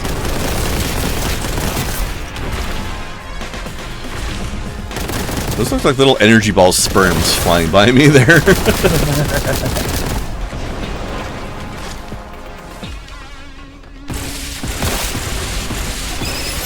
course, it's chaos fire, so maybe it is sperms. I don't know. Except it's not Slaneshi. Yeah, of all the portraits in that guy's art, the one that looked exactly like I expect him to is Fulgrim. Oh, Retribution heavily implies it was Avitus, the heavy weapons guy. Yeah. Do they? I mean, he's a very angry boy, so he's definitely susceptible to Khorne influence. And that is what his story is. If he is the traitor, it's because of Khorne. He falls to Khorne. Yeah, the other guy, I forget the tactical marine sergeant guy's name, the bald guy. He's the one that becomes obsessed with the cursed bolter, which you can't get rid of, by the way. Like, in that game, you can sacrifice equipment that you don't want anymore to earn extra XP for your characters. You cannot get rid of the cursed bolter, though.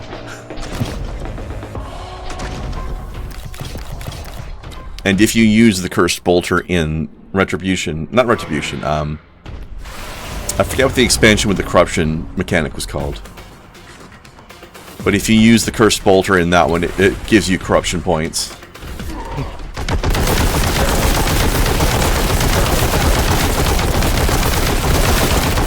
Whereas in base Dawn of War, I believe using the cursed bolter, it didn't have a corruption mechanic in the base game, but it did have, using the cursed bolter had a pretty heavy debuff on it. It was something like, I think it did a lot of damage, but if you equip it, then your character's armor value is effectively 0, no matter what you're wearing. So it's like turns you into a real glass cannon.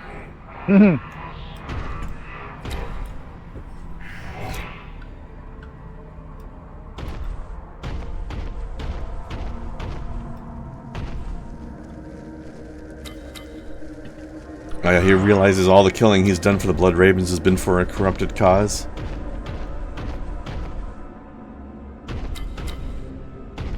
Yeah, that's true, because the, well, spoilers for anybody who might play it, but it turns out that at the end of the base game, I think it is.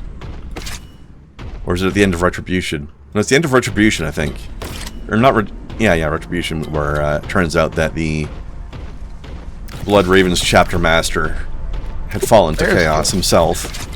And there's the Gilliman figure. Trying to become a demon lord. Chaos Rising, yeah, that's what the corruption expansion was called.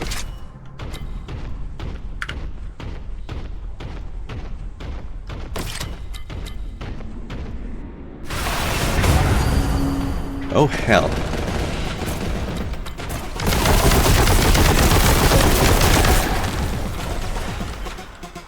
Come on. Oh, you're stuck, huh?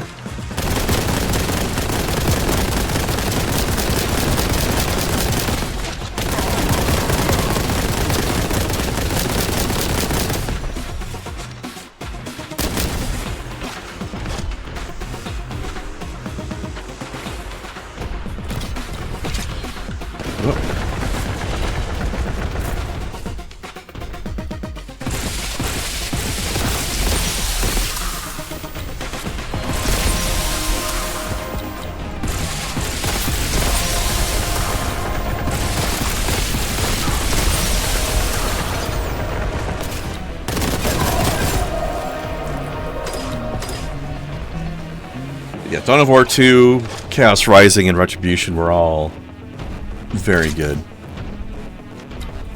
I like to replay them once in a while. Also, I think Dawn of War 2 has my favorite representation of what a laser cannon is like. There's been a wide variety of laser cannon representations in video games, but I think Dawn of War 2 gets it. At least, it matches most closely to what I imagine. It's like a slow build-up of energy, then like this like massive spear of energy. Whereas I remember Space Marine, like the video game called Space Marine, represented the laser gun almost like a sniper rifle. Or, sorry, the laser cannon like a sniper rifle. Yeah. Whereas it's supposed to be like anti-heavy vehicle. It's like the laser equivalent of of a rocket launcher almost, except that it's a beam rather than a projectile. Oh, what is it? No, you mean a Rocket launcher! Yes. Raul kick. Oh, by the way, that's one thing. I had this thing. I think it was one of the first games I bought for the Switch. I'm going to go back and start playing again. Metal Slug. Oh yeah. And played that. Never actually played one of those. They look like fun. Well, they got the entire series in the Arcade Archive series. That's a great thing. I love Arcade Archive. So many classic video games at only $7 a pop. I think I'm going to drop by the game store later this week because I've got a trip out to the other side of the country coming up next month. Ooh. So I'm going to see if there's anything I want to pick up for my Switch for the trip. Oh, did... I was wondering if you'd watched that video. I sent you the video. The guy's messing with the moose in Alberta. I don't remember if you sent that. I'll have to double check. Oh, great. No, I did send it to you through, I retweeted it to you. I saw it on Twitter. Oh, yeah. No, I forgot to watch that. I'll watch it tonight. Yeah, I'll fuck around and find out. Don't mess with the moose. Oh, yeah, the moose will absolutely mess right back. Oh, there's a... Hey, Boss, can you do me a favor? That link that Larson just put in chat, can you throw that into Discord?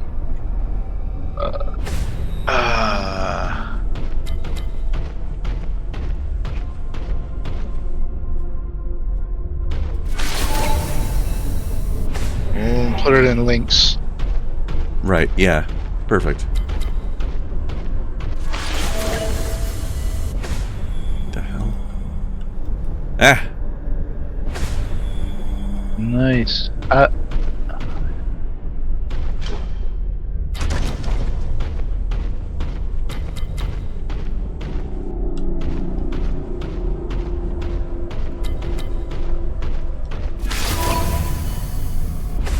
Oh.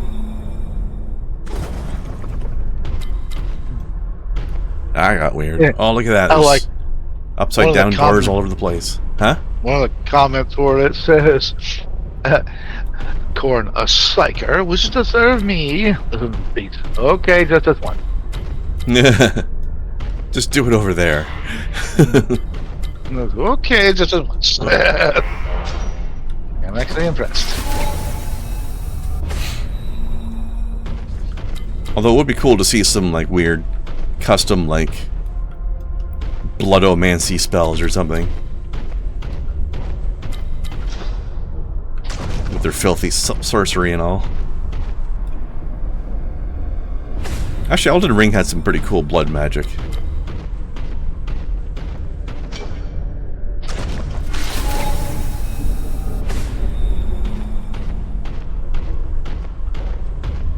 I don't know where to go now.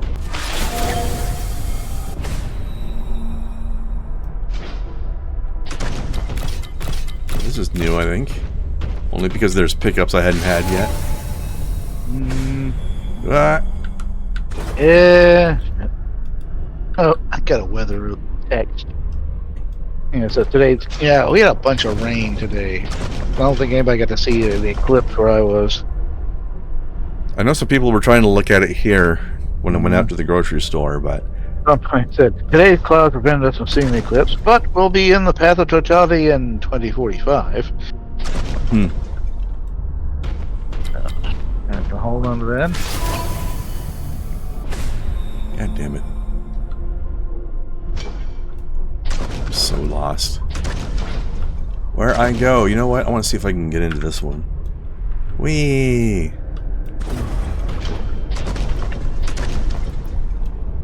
Nope.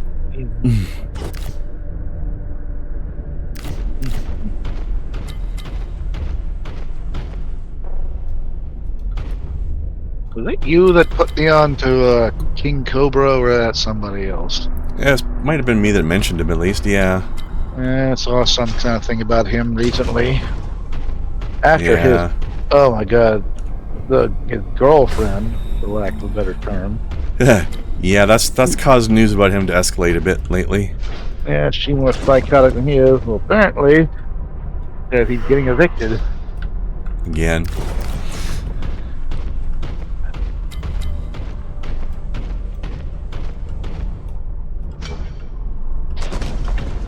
No idea where to go here.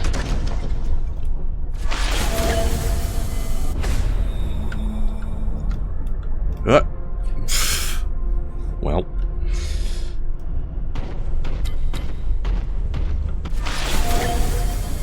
I just love these random teleporters all over the place, mazes. What if I go over here?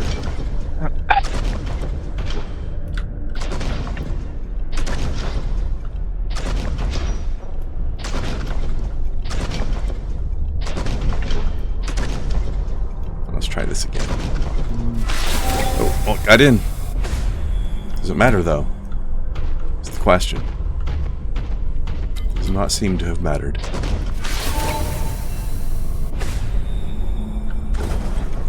God, I hate these.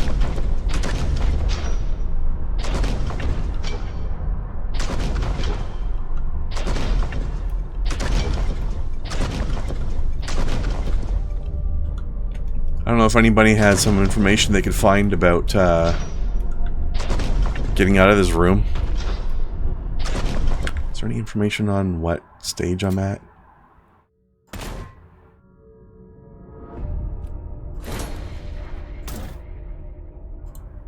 Alright, where am I? Sanctum Magistratum. Can somebody look up Sanctum Magistratum maze solution?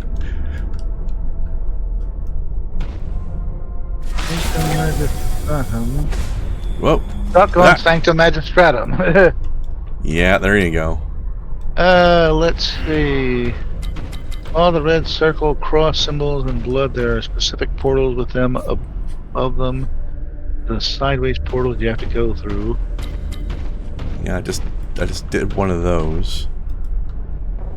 If you follow the cross symbol portals, you'll eventually get to a part where there's a portal off to one of the sides, with the portal door turns sideways. It also has a red cross above it.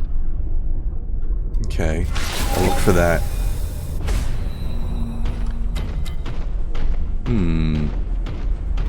Follow the portals that have start on top right. After 3 or 4 doors, the next door won't be just in front of you. Look down. There'll be one portal at 90 degrees that has... Yeah, understood. Okay. To jump down on the arches and jump in the door, even if it's horizontal. I mean, like, I put in Sanctum Magistratum, the first thing the Steam community said, stuck on Sanctum Magistratum. That makes sense. Yeah.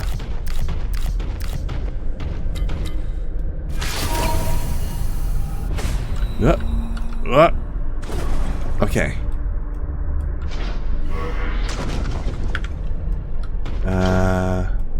Not that one, I guess.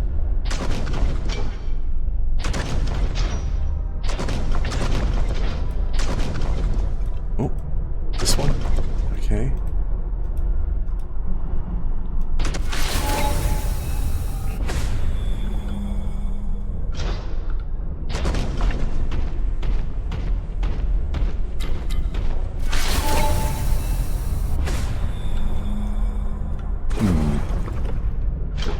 That seems to be just back where I was before.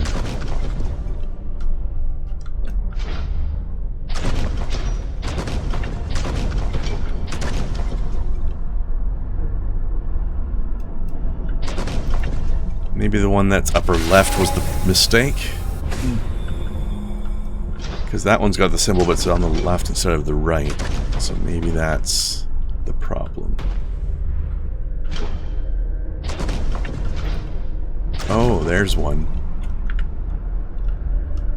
Okay, let's try that one.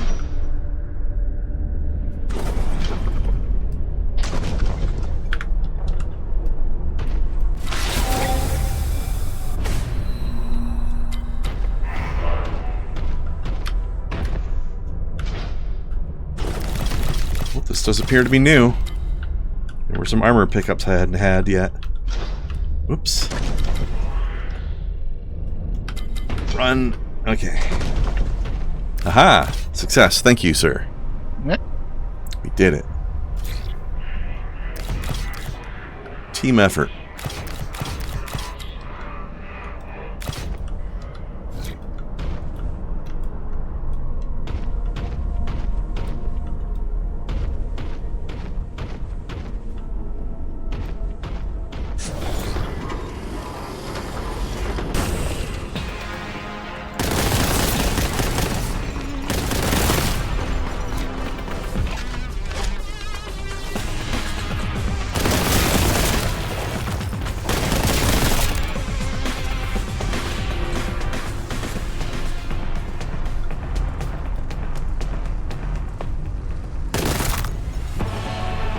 Splorch.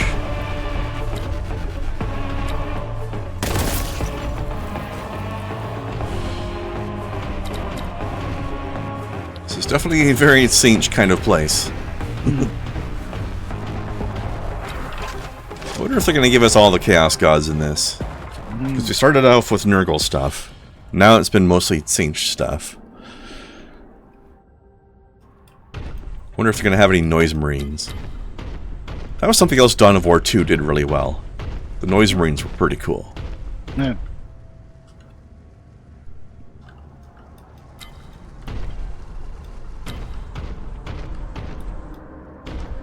Wait, am I just going backwards from somewhere I've been before? Am I supposed to be doing this?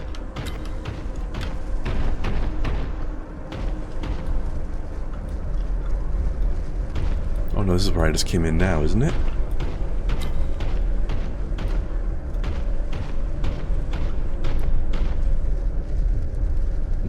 Quick save. I can't go through that. Okay, I think that's where I came into this area. Perhaps.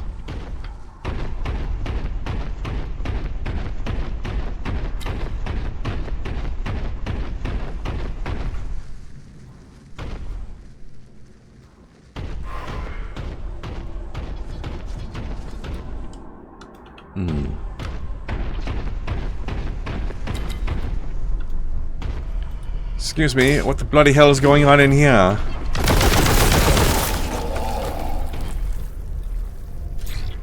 That's not right.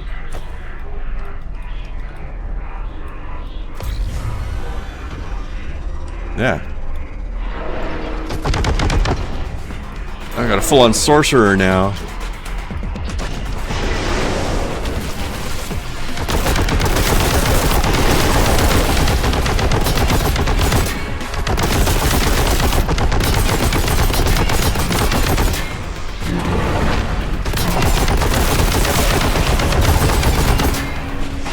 Staying up here is probably a bad idea.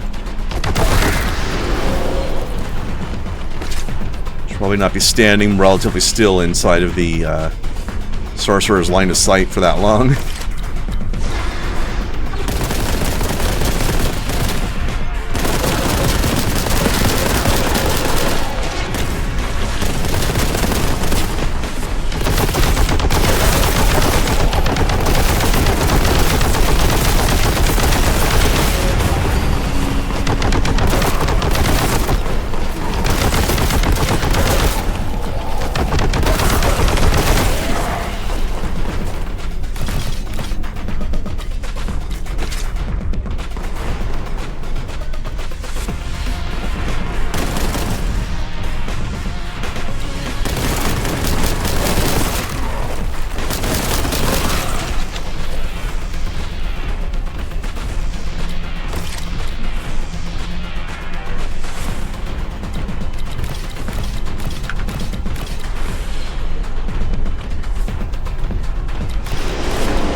Finally hit 60 and ethically produced. Wow.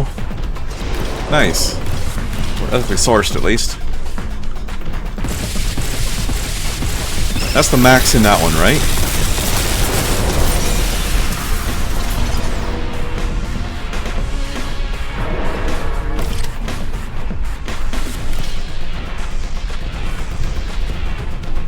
Where'd Buddy Boy go?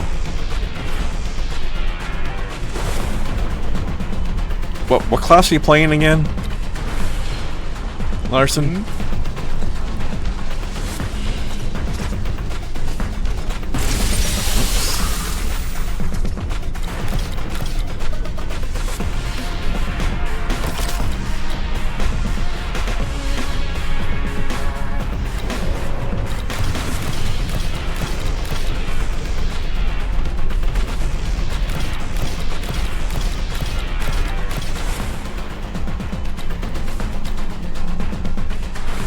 I mean, I'm a hopeless altaholic as well, but I mean, which one was your 60? Paladin. Okay. High Elf Paladin.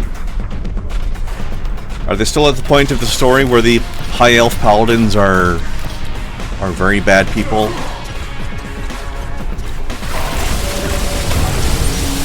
So I remember in regular WoW they fixed that. They changed that at one point.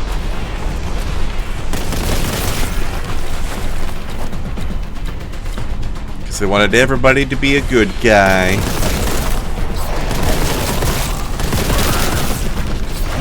Actually, for that matter, they didn't have high elves. It was blood elves.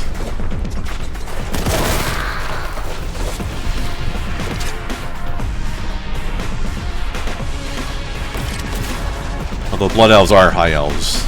They're just corrupted ones. Or like mana-starved ones.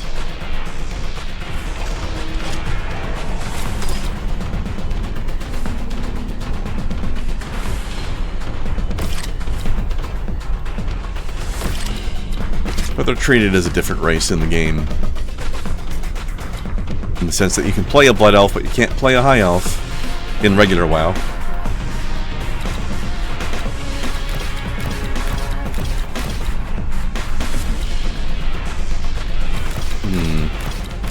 How do I get up to where this jerk is? Ooh, gotta do some platforming, huh?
Out of here, heavy stubber.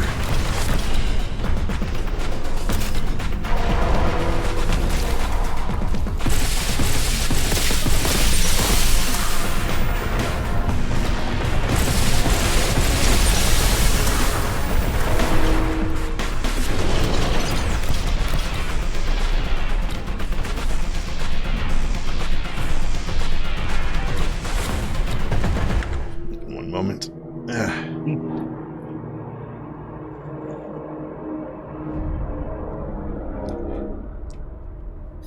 Which WoW still doesn't have high elves. I think they have. I think the new expansion coming up is going to give you, like, the ability to, like, when you're creating your character, make your elf look like a high elf or something.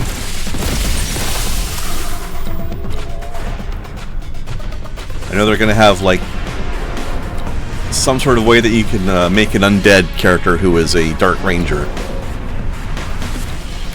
That's definitely something.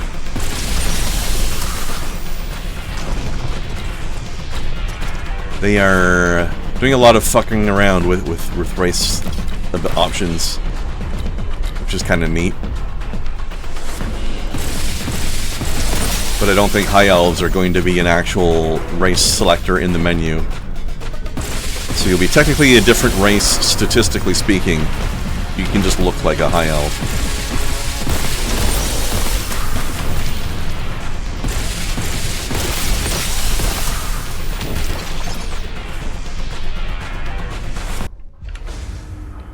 Ooh, cutscene. Investigating those data banks. Incommodus has detected information on the power source. True. Seems the foul heretics are still one step ahead of us.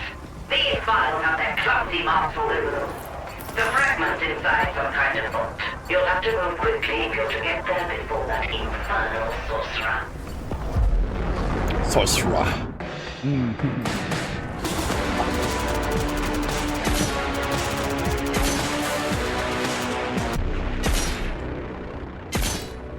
Look at you, Larson, finding all the cute goth elves. Of course, in retail Warcraft, they have the gothiest of all elves nowadays, the Void Elves. Where am I now? Oh, Nurgle's back.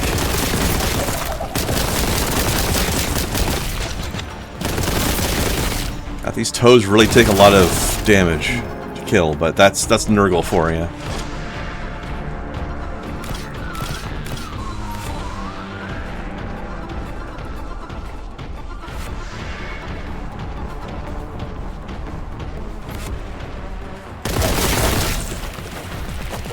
One cosmetic thing I wish they would do with Warcraft is they've always had, well, for the longest time, I forget when they added it, but for the longest time now, they've had the ability to play a hunter character who was an undead character. And it always seemed weird to me that a zombie could go walking around charming animals to help fight with them. Because hunters are a pet class. I've always felt like if you're playing an undead hunter, you should have modified abilities. Including the idea that any animals you charm shouldn't be actually just tamed animals. They should be like... Oh, I lost all my weapons. Interesting. Yeah, I felt like there should, like, if you go out and you tame a bear as an undead hunter, you shouldn't be taming the bear. You should be like killing it and like necromancying it into like a zombie bear, or like a skeleton wolf, zombie bear, stuff like that. Undead versions of the animals in some way. Or like maybe like ghost spiders or something. That'd be cool. Rather than just the regular animal. I think that's what they should do. But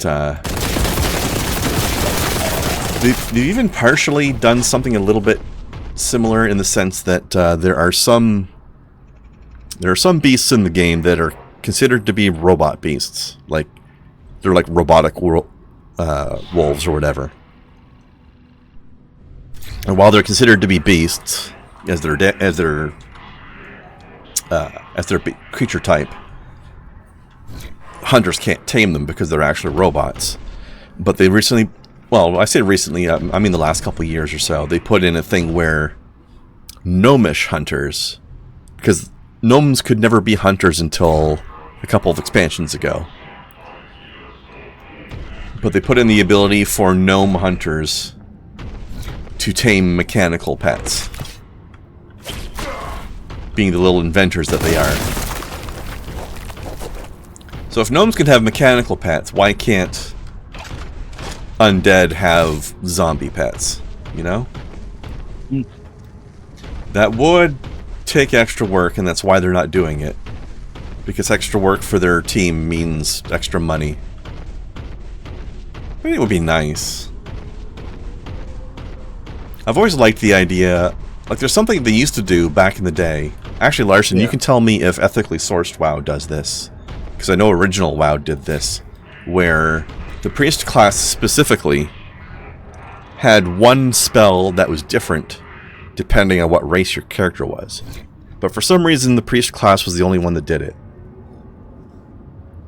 I would have liked to have seen that sort of concept be put in for every class. But again, that does take extra work. But it's cool, and I like it.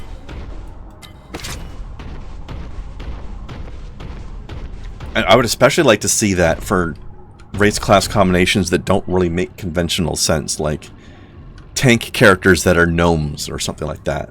Like you could be a gnome fighter, gnome warrior or whatever, and be a tank. Even though it doesn't make any fucking sense. Why would a tiny little puntable guy be able to be a protector of the rest of the party, you know?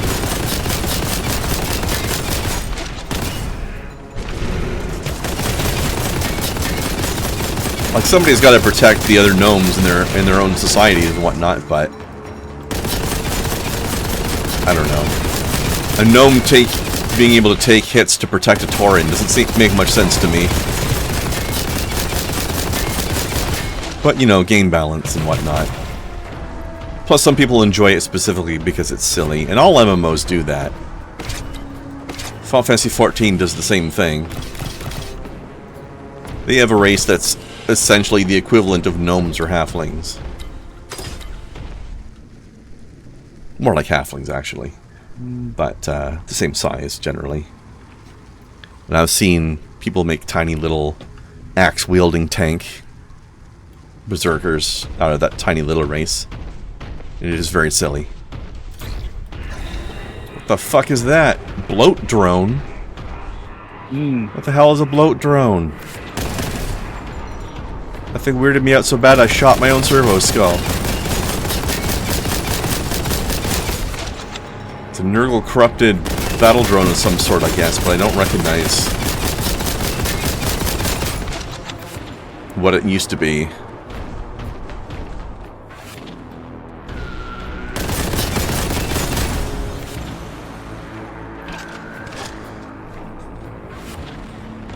I remember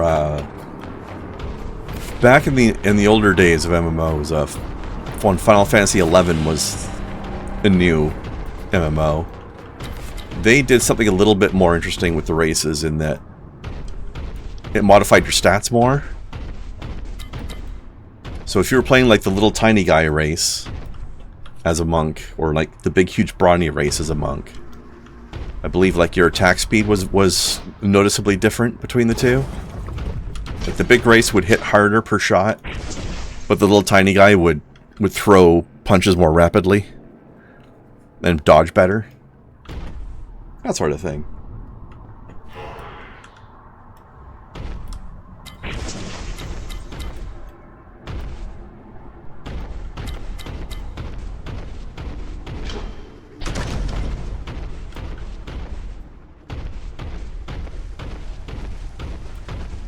I think was cool. There's kind of two ways to view the whole idea, though, because on the one hand, if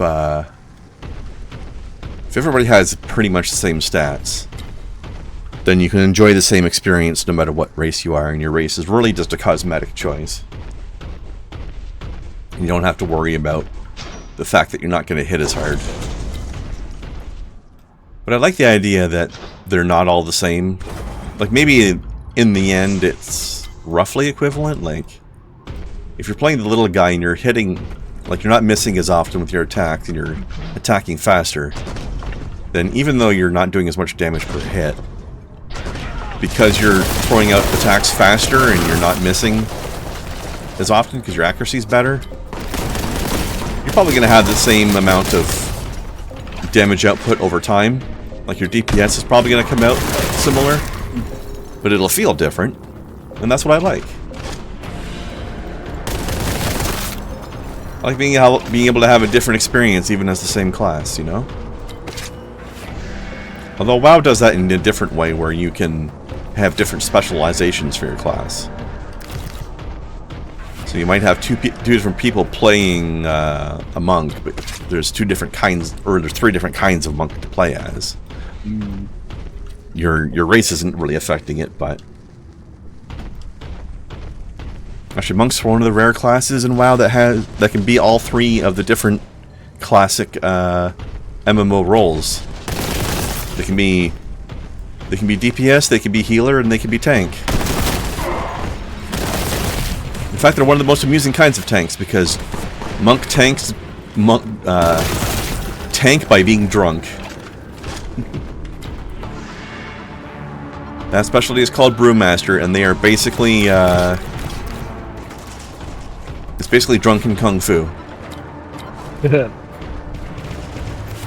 You actually make your enemies drunk as well by throwing kegs of beer at them, which makes it both draws their aggro, but also makes them drunk. So their accuracy on their attacks goes down. They miss you more often.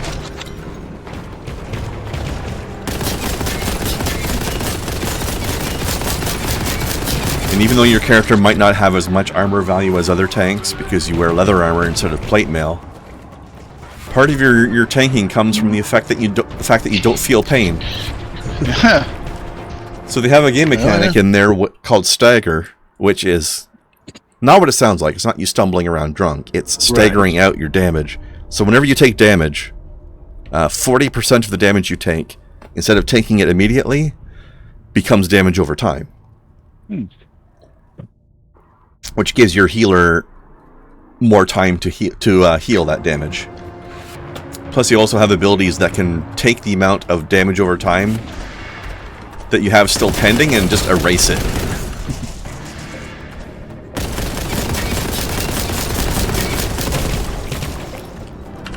Here, have a grenade. There we go.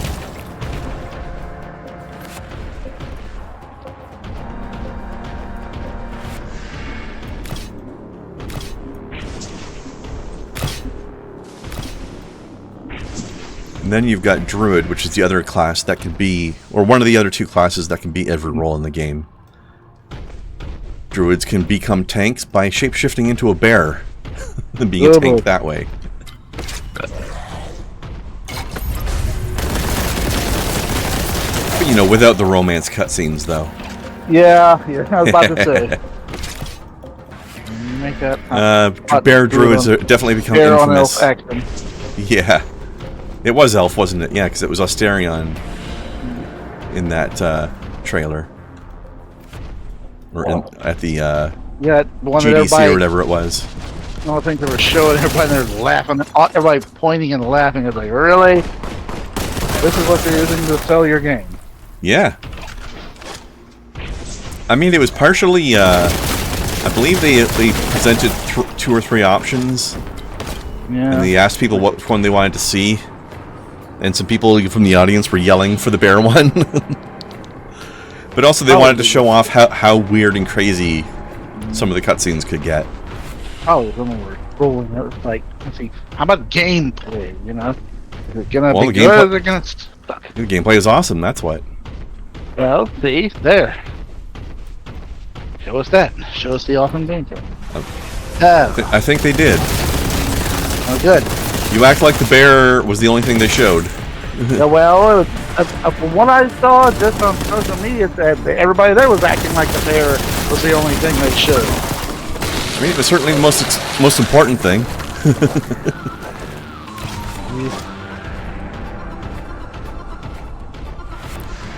Not only can you hump a bear, but also it turns out it's the best D&D game ever made. For many reasons. Also, I find it ironic with the... well, maybe ironic's not the right word, but the guy that turns into the bear is actually like this big, huge, strapping elf guy himself. But like he's one of those people that you would call a bear just because of his normal body type. Yep.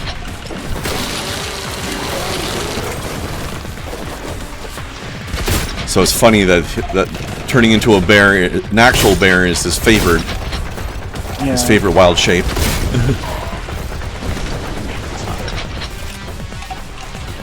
hard.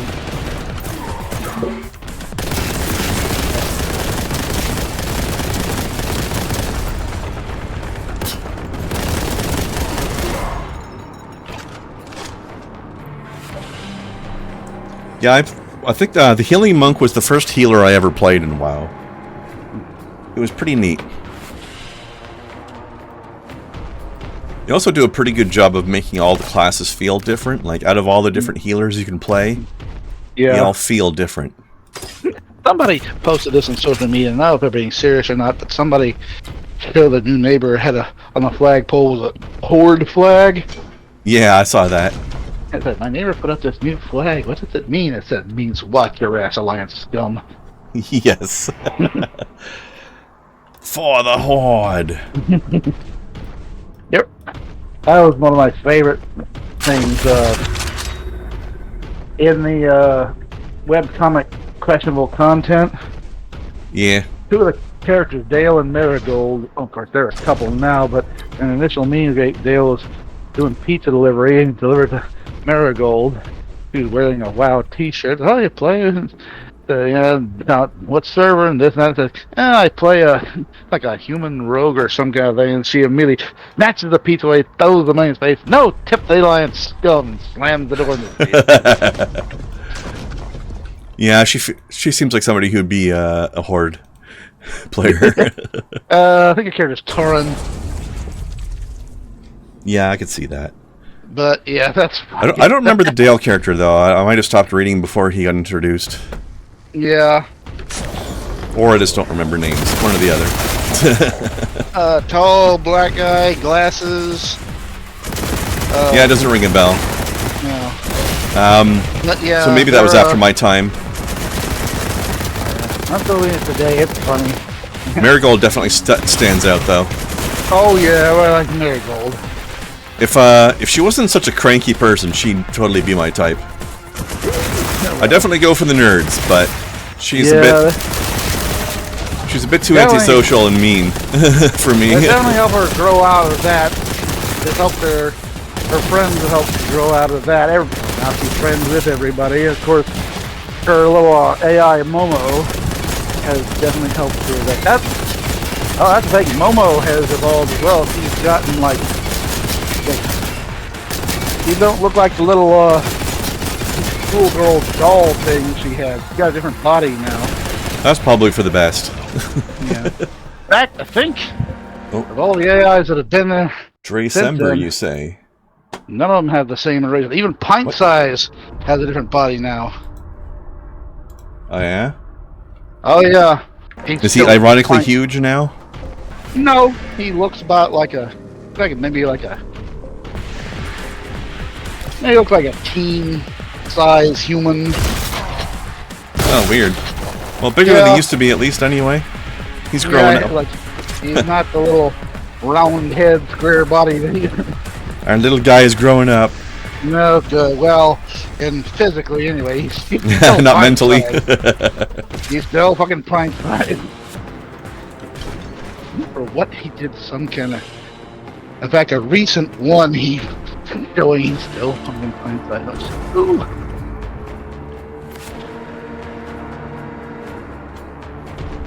Yeah, I enjoy the variety in classes in that game and how every specialization feels different. Let's see.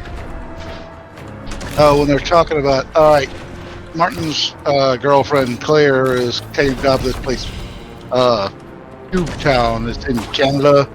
You thought that's or Nova Scotia, but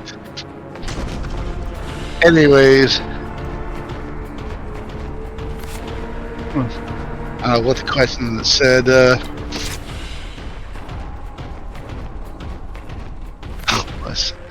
Can you even bring dildos across international borders? Probably depends on the borders. And Pine says Canada's fine with it. Ask me how I know. And I think suitcase stuck in customs. They pay the exorbitant dildo importation fees. Drug sniffing dog mistakes one for a chew toy. Sorry, ma'am, but this one's over our legal size limits. There is no size limit. Ask me how I know. Well, that was the time when basically they've moved. They kind of in Canada, but Pint Size hasn't gone with them. He's thing in the apartment with Faye, and he says, "Now I'm not allowed in Canada anyway." It's like, how did you know? I don't want to know. And then in the same step, I mean, I'm allowed there. They just made it clear I wasn't welcome there. Got a letter from the PM and everything. Yeah. You know, ironically, Faye is another character who I have the same comment on. I'd be totally into her if she wasn't so angry and mean.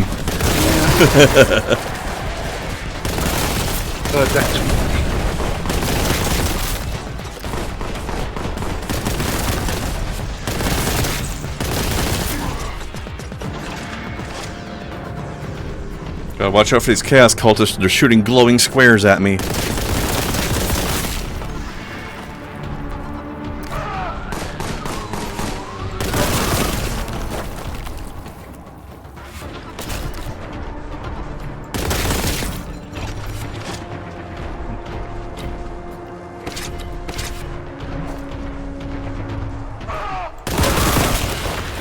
Yeah.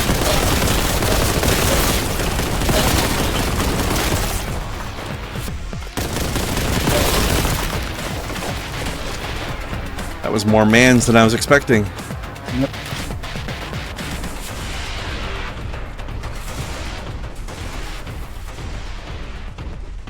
Remember the old classic, I'm in your base, I'm killing your mans?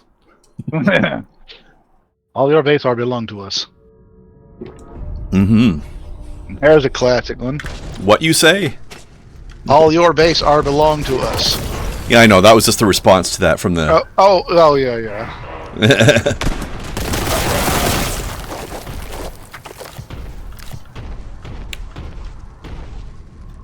I mean, that's talking about one of the first... I don't know if that was the first meme, but...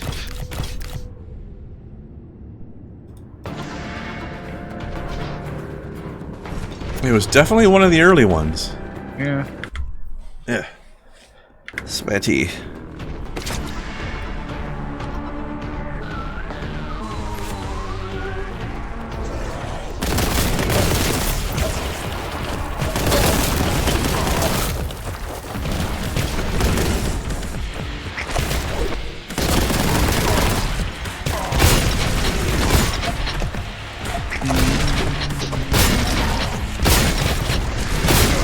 Meow.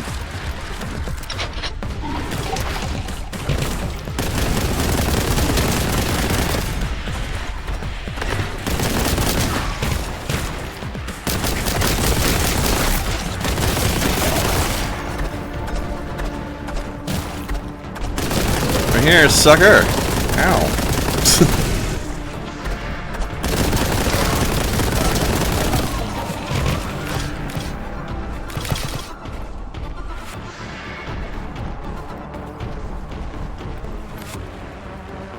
You know, Larson, I've never heard of Dracember before, but I'm here for it.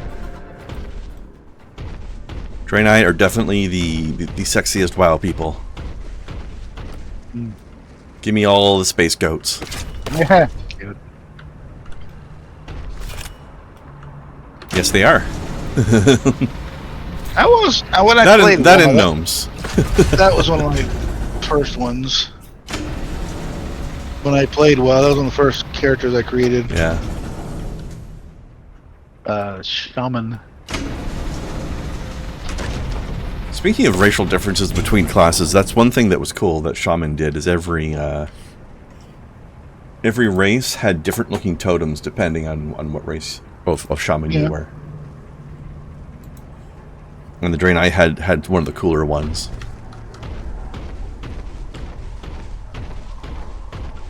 I like how they differentiated them for everybody. For the Pandaren, they have like little beer barrels. Yeah.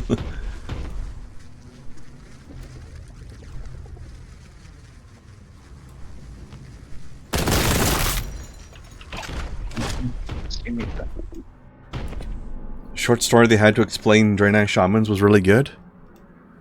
I didn't see that.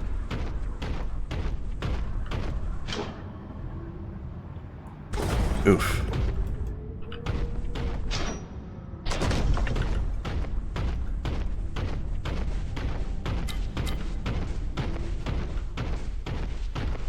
Well, that sets me back a bit. Also, I am once again unclear on where I'm supposed to be going.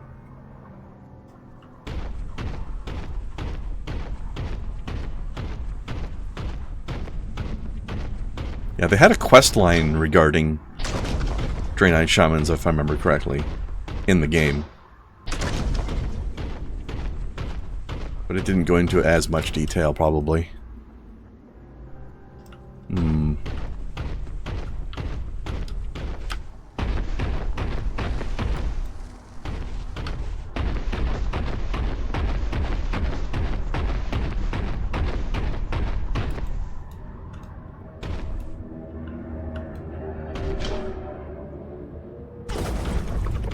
Might as well grab this while I'm here.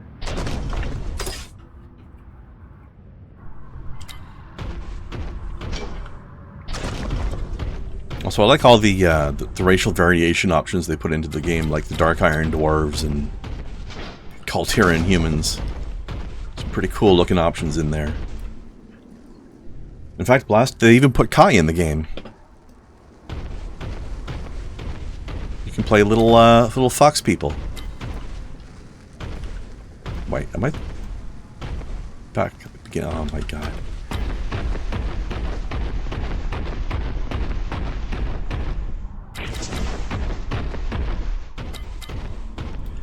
Once again, the level design has me all turned around. Where am I supposed to go, game?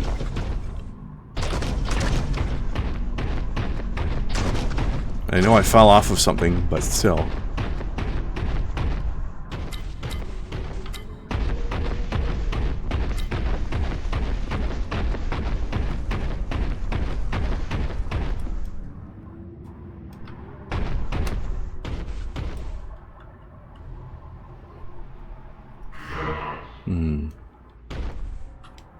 You're not helping, Skull. Have you tried being useful?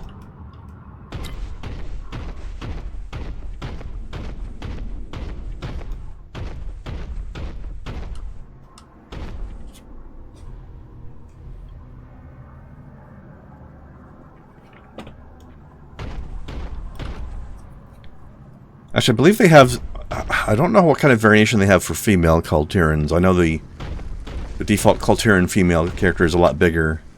But there is variation in the body frames of Kaltiran characters. Like, if you're playing a Kaltiran male, you can be like the big hulking one, or you can be like the little skinny one. I don't know if they do that for the female or not. I like them, though. Although, actually, that's another customization they've done with the classes. If you're playing a Kaltiran druid, their shape changes look completely different from everybody else's. But they've done that with the druid before. Like, the druid's shape changes look different for every race. But they're especially different for the Kaltirans, because you get that sort of, like, bramble branch looking animal. Or whatever you want to call it. I feel like there's probably a term for that, but I don't know what it is. God damn it, game. Where am I supposed to go?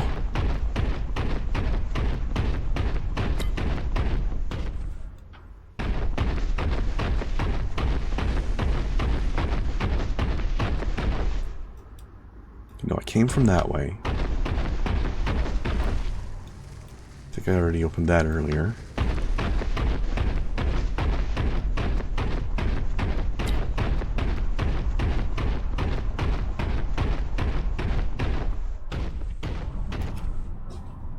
Yes, Kaltirans can be druids because they have a, their culture has a particular druidic tradition that other humans don't have.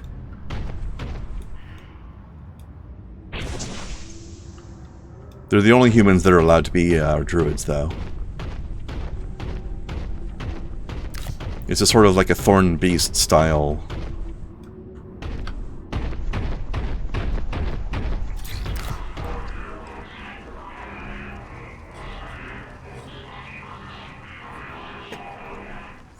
There are more varieties of humans that can be druids than there are varieties of elves that can. No, it's equal, I think. Night elves can be druids, and Kulturan humans can be druids. And that's it. I think it's just the one on both sides. Okay, here we go. I'm sure Worgans are ex-humans. That, well, still human-ish. I suppose that's true.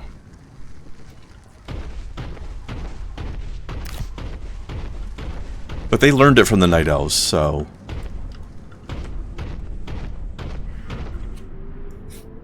as a way to cope with their lycanthropy.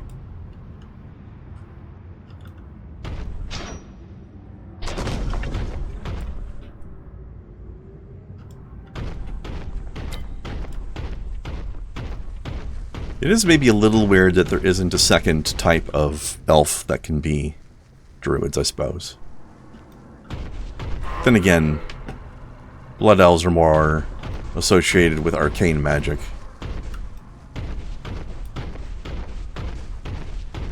So I guess it makes sense that there's only the Night Elves doing it.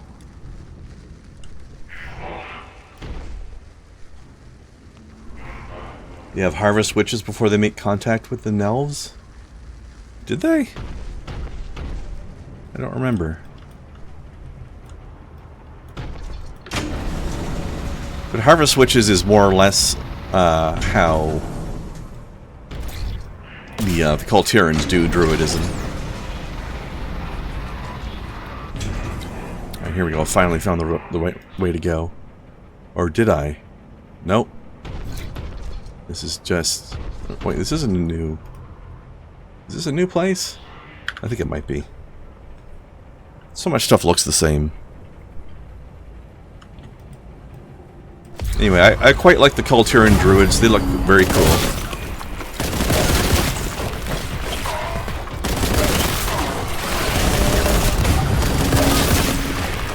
Larson, I would suggest looking up Kultiran druid shape change to see what they look like.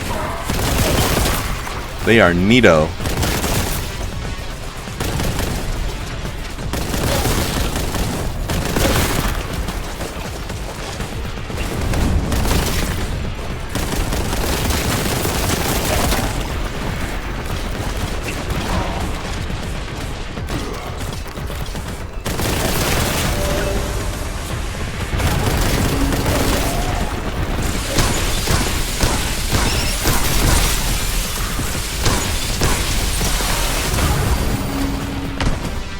Ah! Ah! Heck!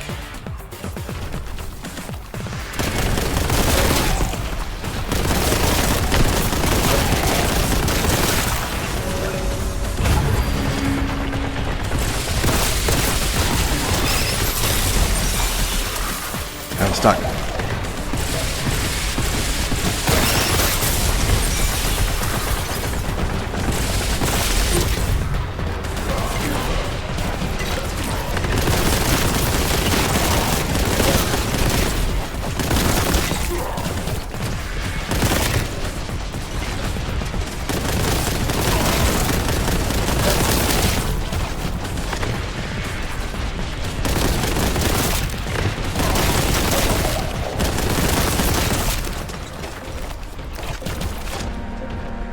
Writers kind of hate night elves? Well, previous writer, the guy responsible for all the shitty things happening to the night elves, has been fired. So he's gone.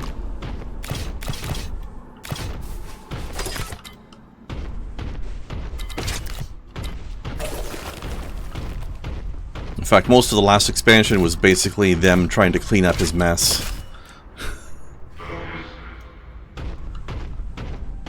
Actually, the last two expansions at this point.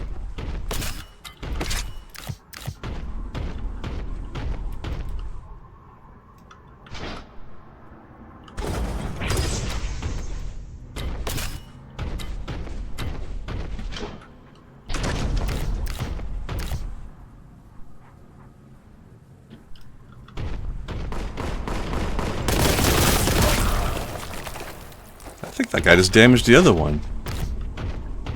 There might be friendly fire in this game.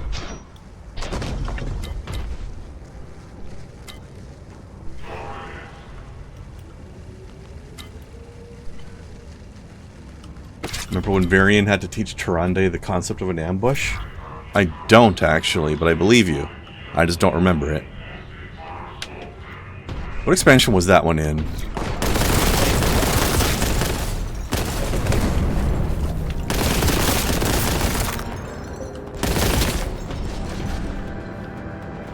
One of the scenarios in Pandaria? Yeah, that was definitely when the guy who was fired was still around.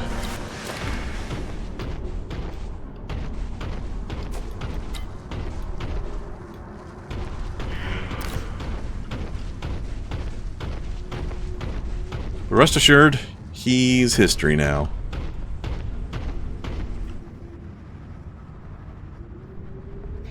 I was a little underwhelmed by the last expansion, mostly because it revolved around dragons a lot, and I'm not terribly interested in dragons.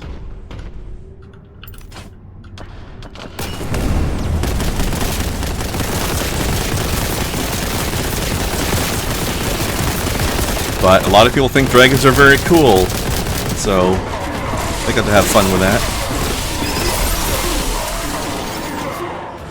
Well then.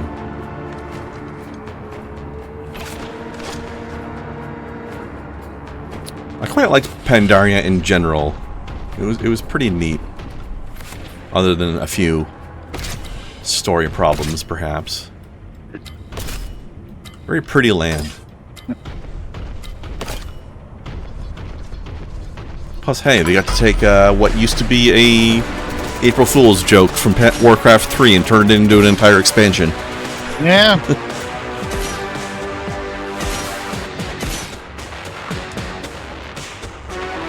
Also, their pandas are fun to play as because they're so big and roly-poly and soft chubby boys and girls. They actually have a racial ability called Bouncy, where they take half damage from falling. Because they're big, fluffy, bouncy birds. Also, it's terrifying that they taught Taurens how to do martial arts, and I did not want to get roundhouse kicked by a giant bull man. I mean, not by anybody, but especially not by somebody with gigantic hooves. I swear, the Tauren should get a damage bonus. The Tauren and the Draenei should both get damage bonuses when they do kick attacks.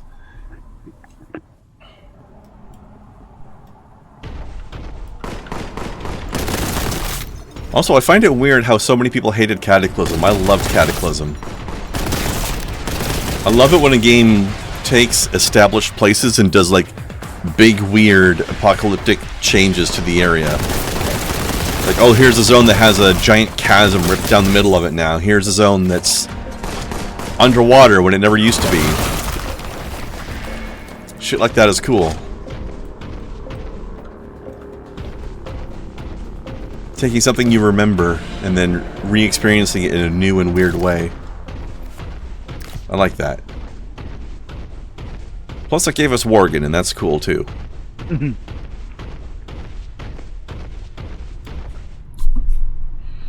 Although, I will agree on one downside, because there's one thing that they did to the game that I disliked, and that is the expansion that introduced it, which is where they got rid of the talent trees. Although, with the last expansion, they brought them back in a slightly different form, but they're back. Yeah. The shitty talent system they did, where you only get a talent every 15 levels, and you choose one of 3 different things, is gone. That's one thing I disliked about the Cataclysm brought us, but other than that, I liked it in general. You had one zone that was entirely underwater, which was, from a practical standpoint, a bit of a pain in the butt to play, but from an artistic experience standpoint, it was pretty neat. It was a very different experience. There was the one other one I mentioned earlier that was flooded, which is, but you spent half that zone in the water and half the zone out of it, whereas the other one was just like literally you're at the bottom of the ocean for the whole zone, and that was cool. You could even get a seahorse as a mount. That was kind of a neat little novelty.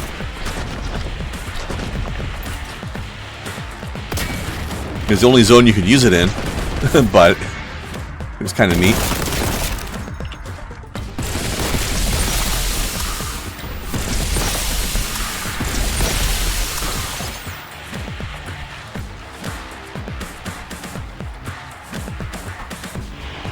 Archaeology? It was kind of interesting how they added archaeology as a quote-unquote crafting skill. Not really crafting, but sort of.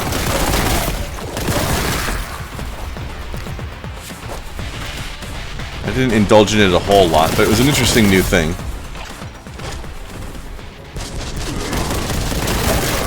I mostly like just all the weird new zones you could go to, and the changes to the old world.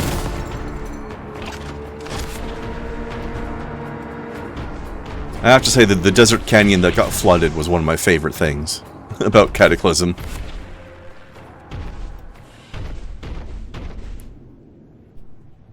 Pet battles were in Mists, but Cataclysm came before Mists.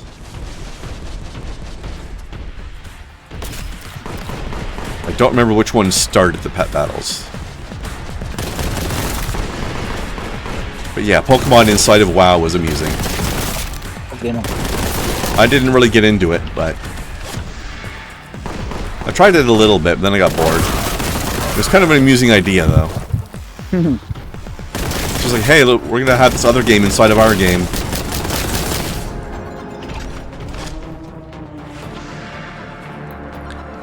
And now this year, Final Fantasy VII Rebirth comes along and says, games inside of other games, hold my beer. Yeah. Oh my god.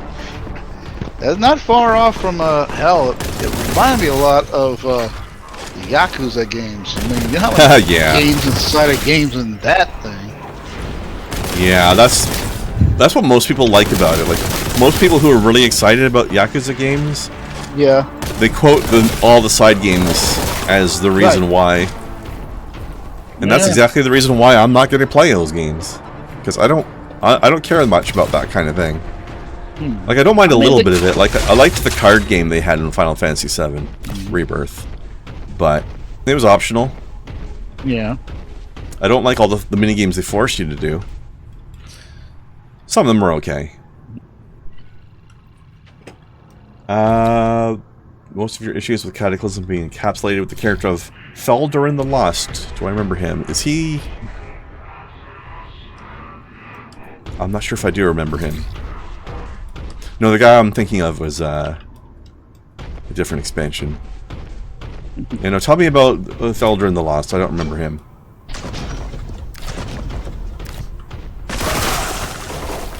I've probably experienced him, I just don't remember.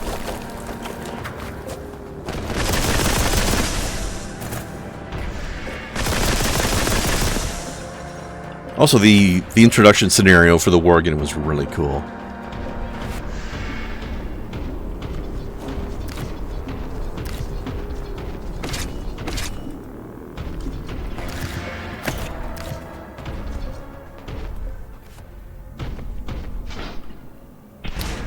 Then again, there's another expansion that a lot of people hated that I liked, which was Warlords of Draenor, because you were in like an alternate history timeline,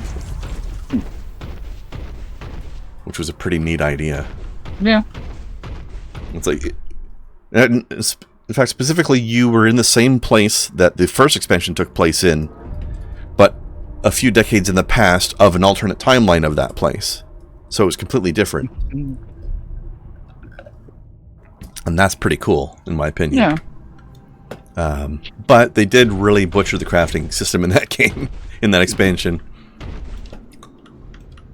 And they must have realized it because they never did crafting the same way again after that. There's just a lot of unnecessary time gating. Like, all of your crafting recipes boil down to one resource. Yeah. Rather than having a variety of resources that you make stuff out of, everything gets made out of this one generic resource. Then you basically have to... all of the all the resources you gather while you're questing Right. have to get processed down into this one generic resource. And then, but that your ability to produce that resource is time gated. So you can only do a certain amount of crafting per day. Yeah. Which I guess is supposed to be their way of trying to make you play less per day, but keep your subscription active for longer overall. Right. But it was not fun. Thankfully, later in the game, they changed crafting to the point where every expansion had its own different crafting skill. Yeah. Like, there's, like, Cataclysm blacksmithing, you know, Warlords of Draenor blacksmithing, whatever. And you could just skip the Warlords of Draenor blacksmithing entirely if you wanted to. Then again, the way they have a game set up now is you choose an expansion to level up through. So you can just skip Warlords entirely of Draenor completely. And not even play it at all if you don't feel like it.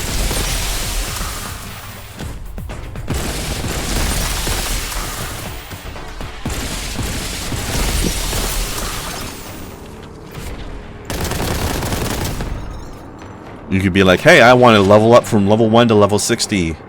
Yep. Or whatever, purely through playing Mists of Pandaria, or whatever. And you can do that.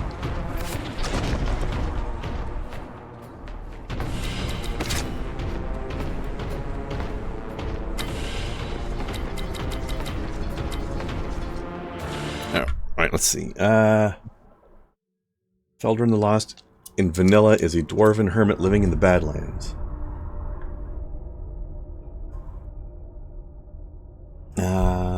He's an ex-member of the Twilight's Hammer, and a lot of the quest has him helping you with subverting their schemes or otherwise preventing the return of the old gods. His writing generally paints him like a half-mad Lovecraftian protagonist. Okay. Cataclysm, the expansion that's all about Twilight's Hammer. Feldrin the Lost is a drunken comedy dwarf. He has a single quest where he tells you a tall tale about how he punched Deathwing in the face. Oh, I remember that guy. At least I remember the Cataclysm version of him. I had not remembered the previous version of him, who sounds much more interesting. In fact, I don't remember coming across any references to the Twilight's Hammer at all before Cataclysm came along. Whoop.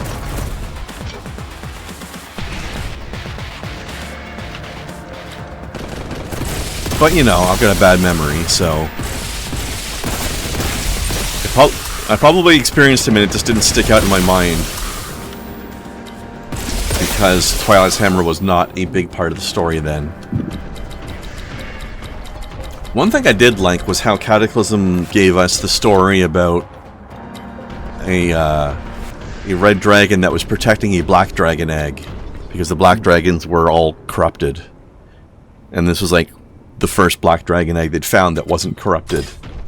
So they wanted to be able to raise a black dragon that was a good guy. And then in later expansions, we came across him as an adult, and he became one of the major protagonists of the story since then. So it's kind of cool to have that payoff, you know. In fact, he's one of the game's major thirst traps these days. Because in Warcraft, the dragons can all shape change into one of the other races, one of the other humanoid races, when they need to be smaller and talk to people. And, like, be inside of buildings and stuff. And this guy, when he turns into a human form, is extremely handsome.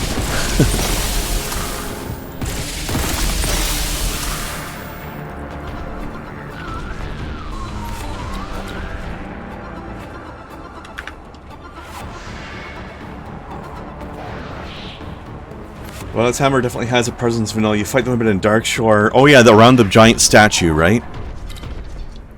The giant half-buried statue area? Yeah, they had a presence before, but it wasn't... They didn't make as big a deal out of it until they made an entire expansion that revolved around them.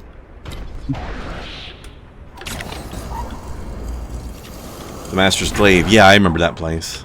Uh-oh.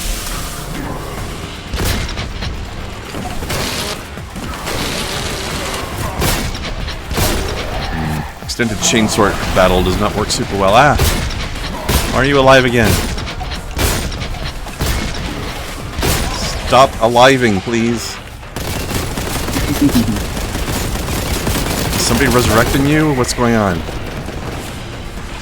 Or is it a new ability you have on your own? I don't know what is happening right now.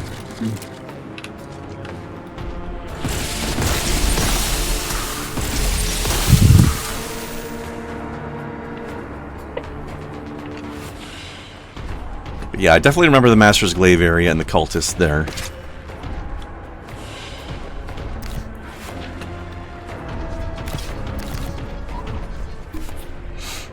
Sounds like they did our boy Felder and the Lost dirty.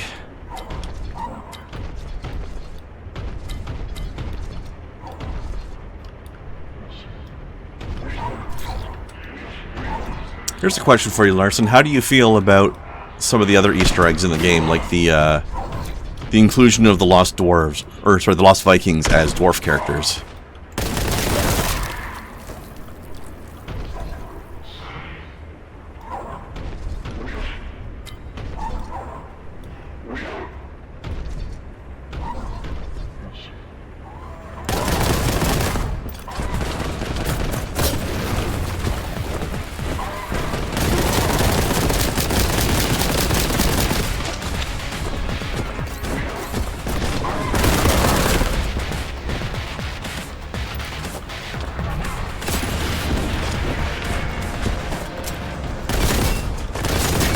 About a plasma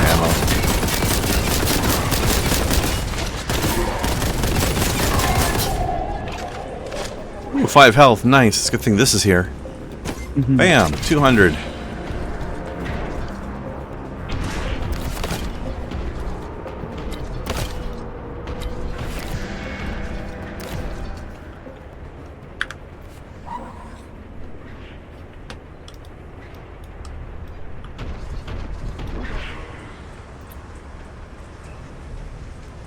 I remember the Lost Vikings being in there as it's like a little side thing at first, before they became actual like quest givers themselves.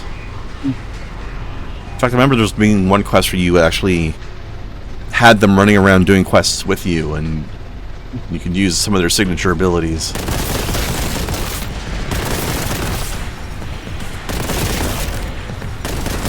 That was kind of neat.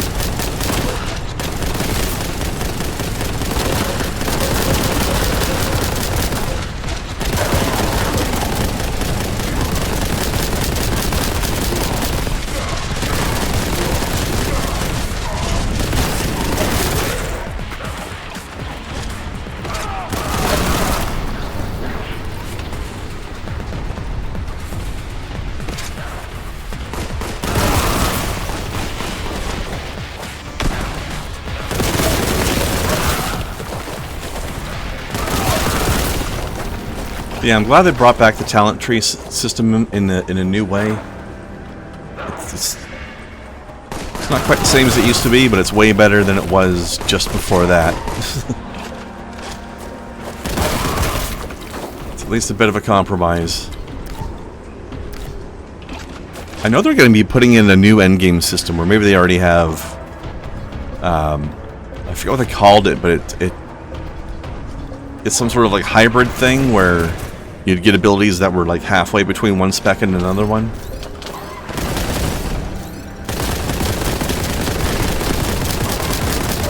I guess like hero talents or something. I don't know.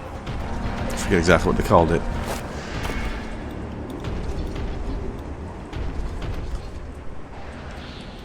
One thing I do know though, we are overdue for a new base class. It's been a long time since we've gotten a new class that starts at level 1. In fact, I don't think we've had that since Pandaria. I think Monk's the only time they ever did that. Whereas there's been like at least 2 hero classes that started at an advanced level.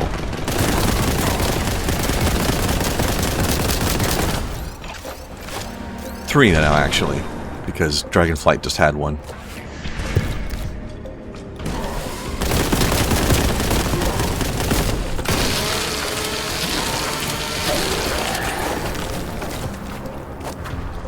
Splorge.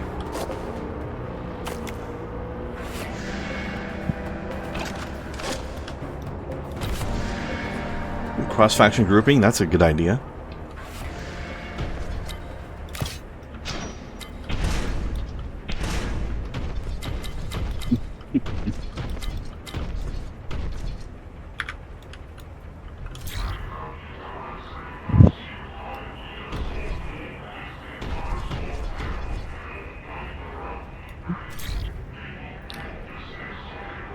Okay. See if we can get some healing before we call it a day here. I'm quite beaten up at the moment.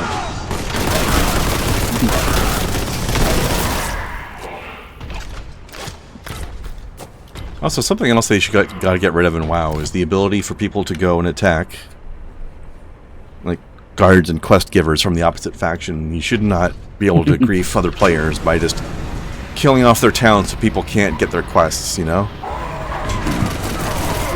Oh my god. Hold on. Let me reload that save for a second. That got brutal quickly.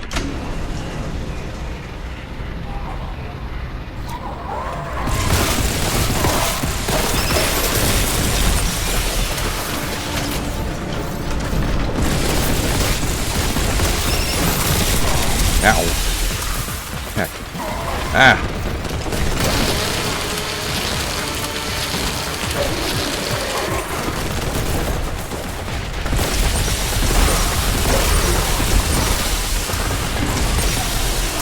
While it wouldn't really make any sense, I think they should make townspeople invincible. So players can't grief them. There's no positive reason to allow that to happen. Unless maybe you're on a PvP server.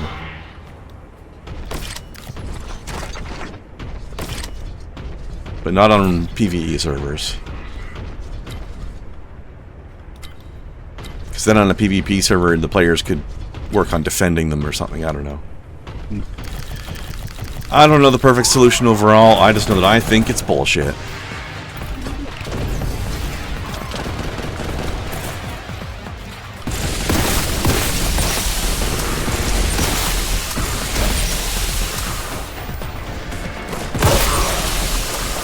Then again, if you gave me a way to just play WoW offline single player without subscribing to it, I would totally do that.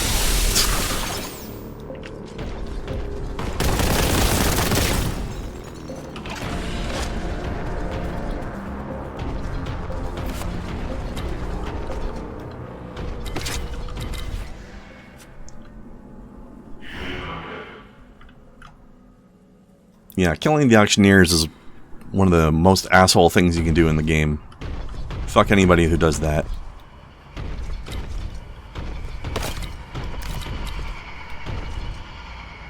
Stop griefing each other. God damn it. Alright, let's save this and raid somebody. Yay!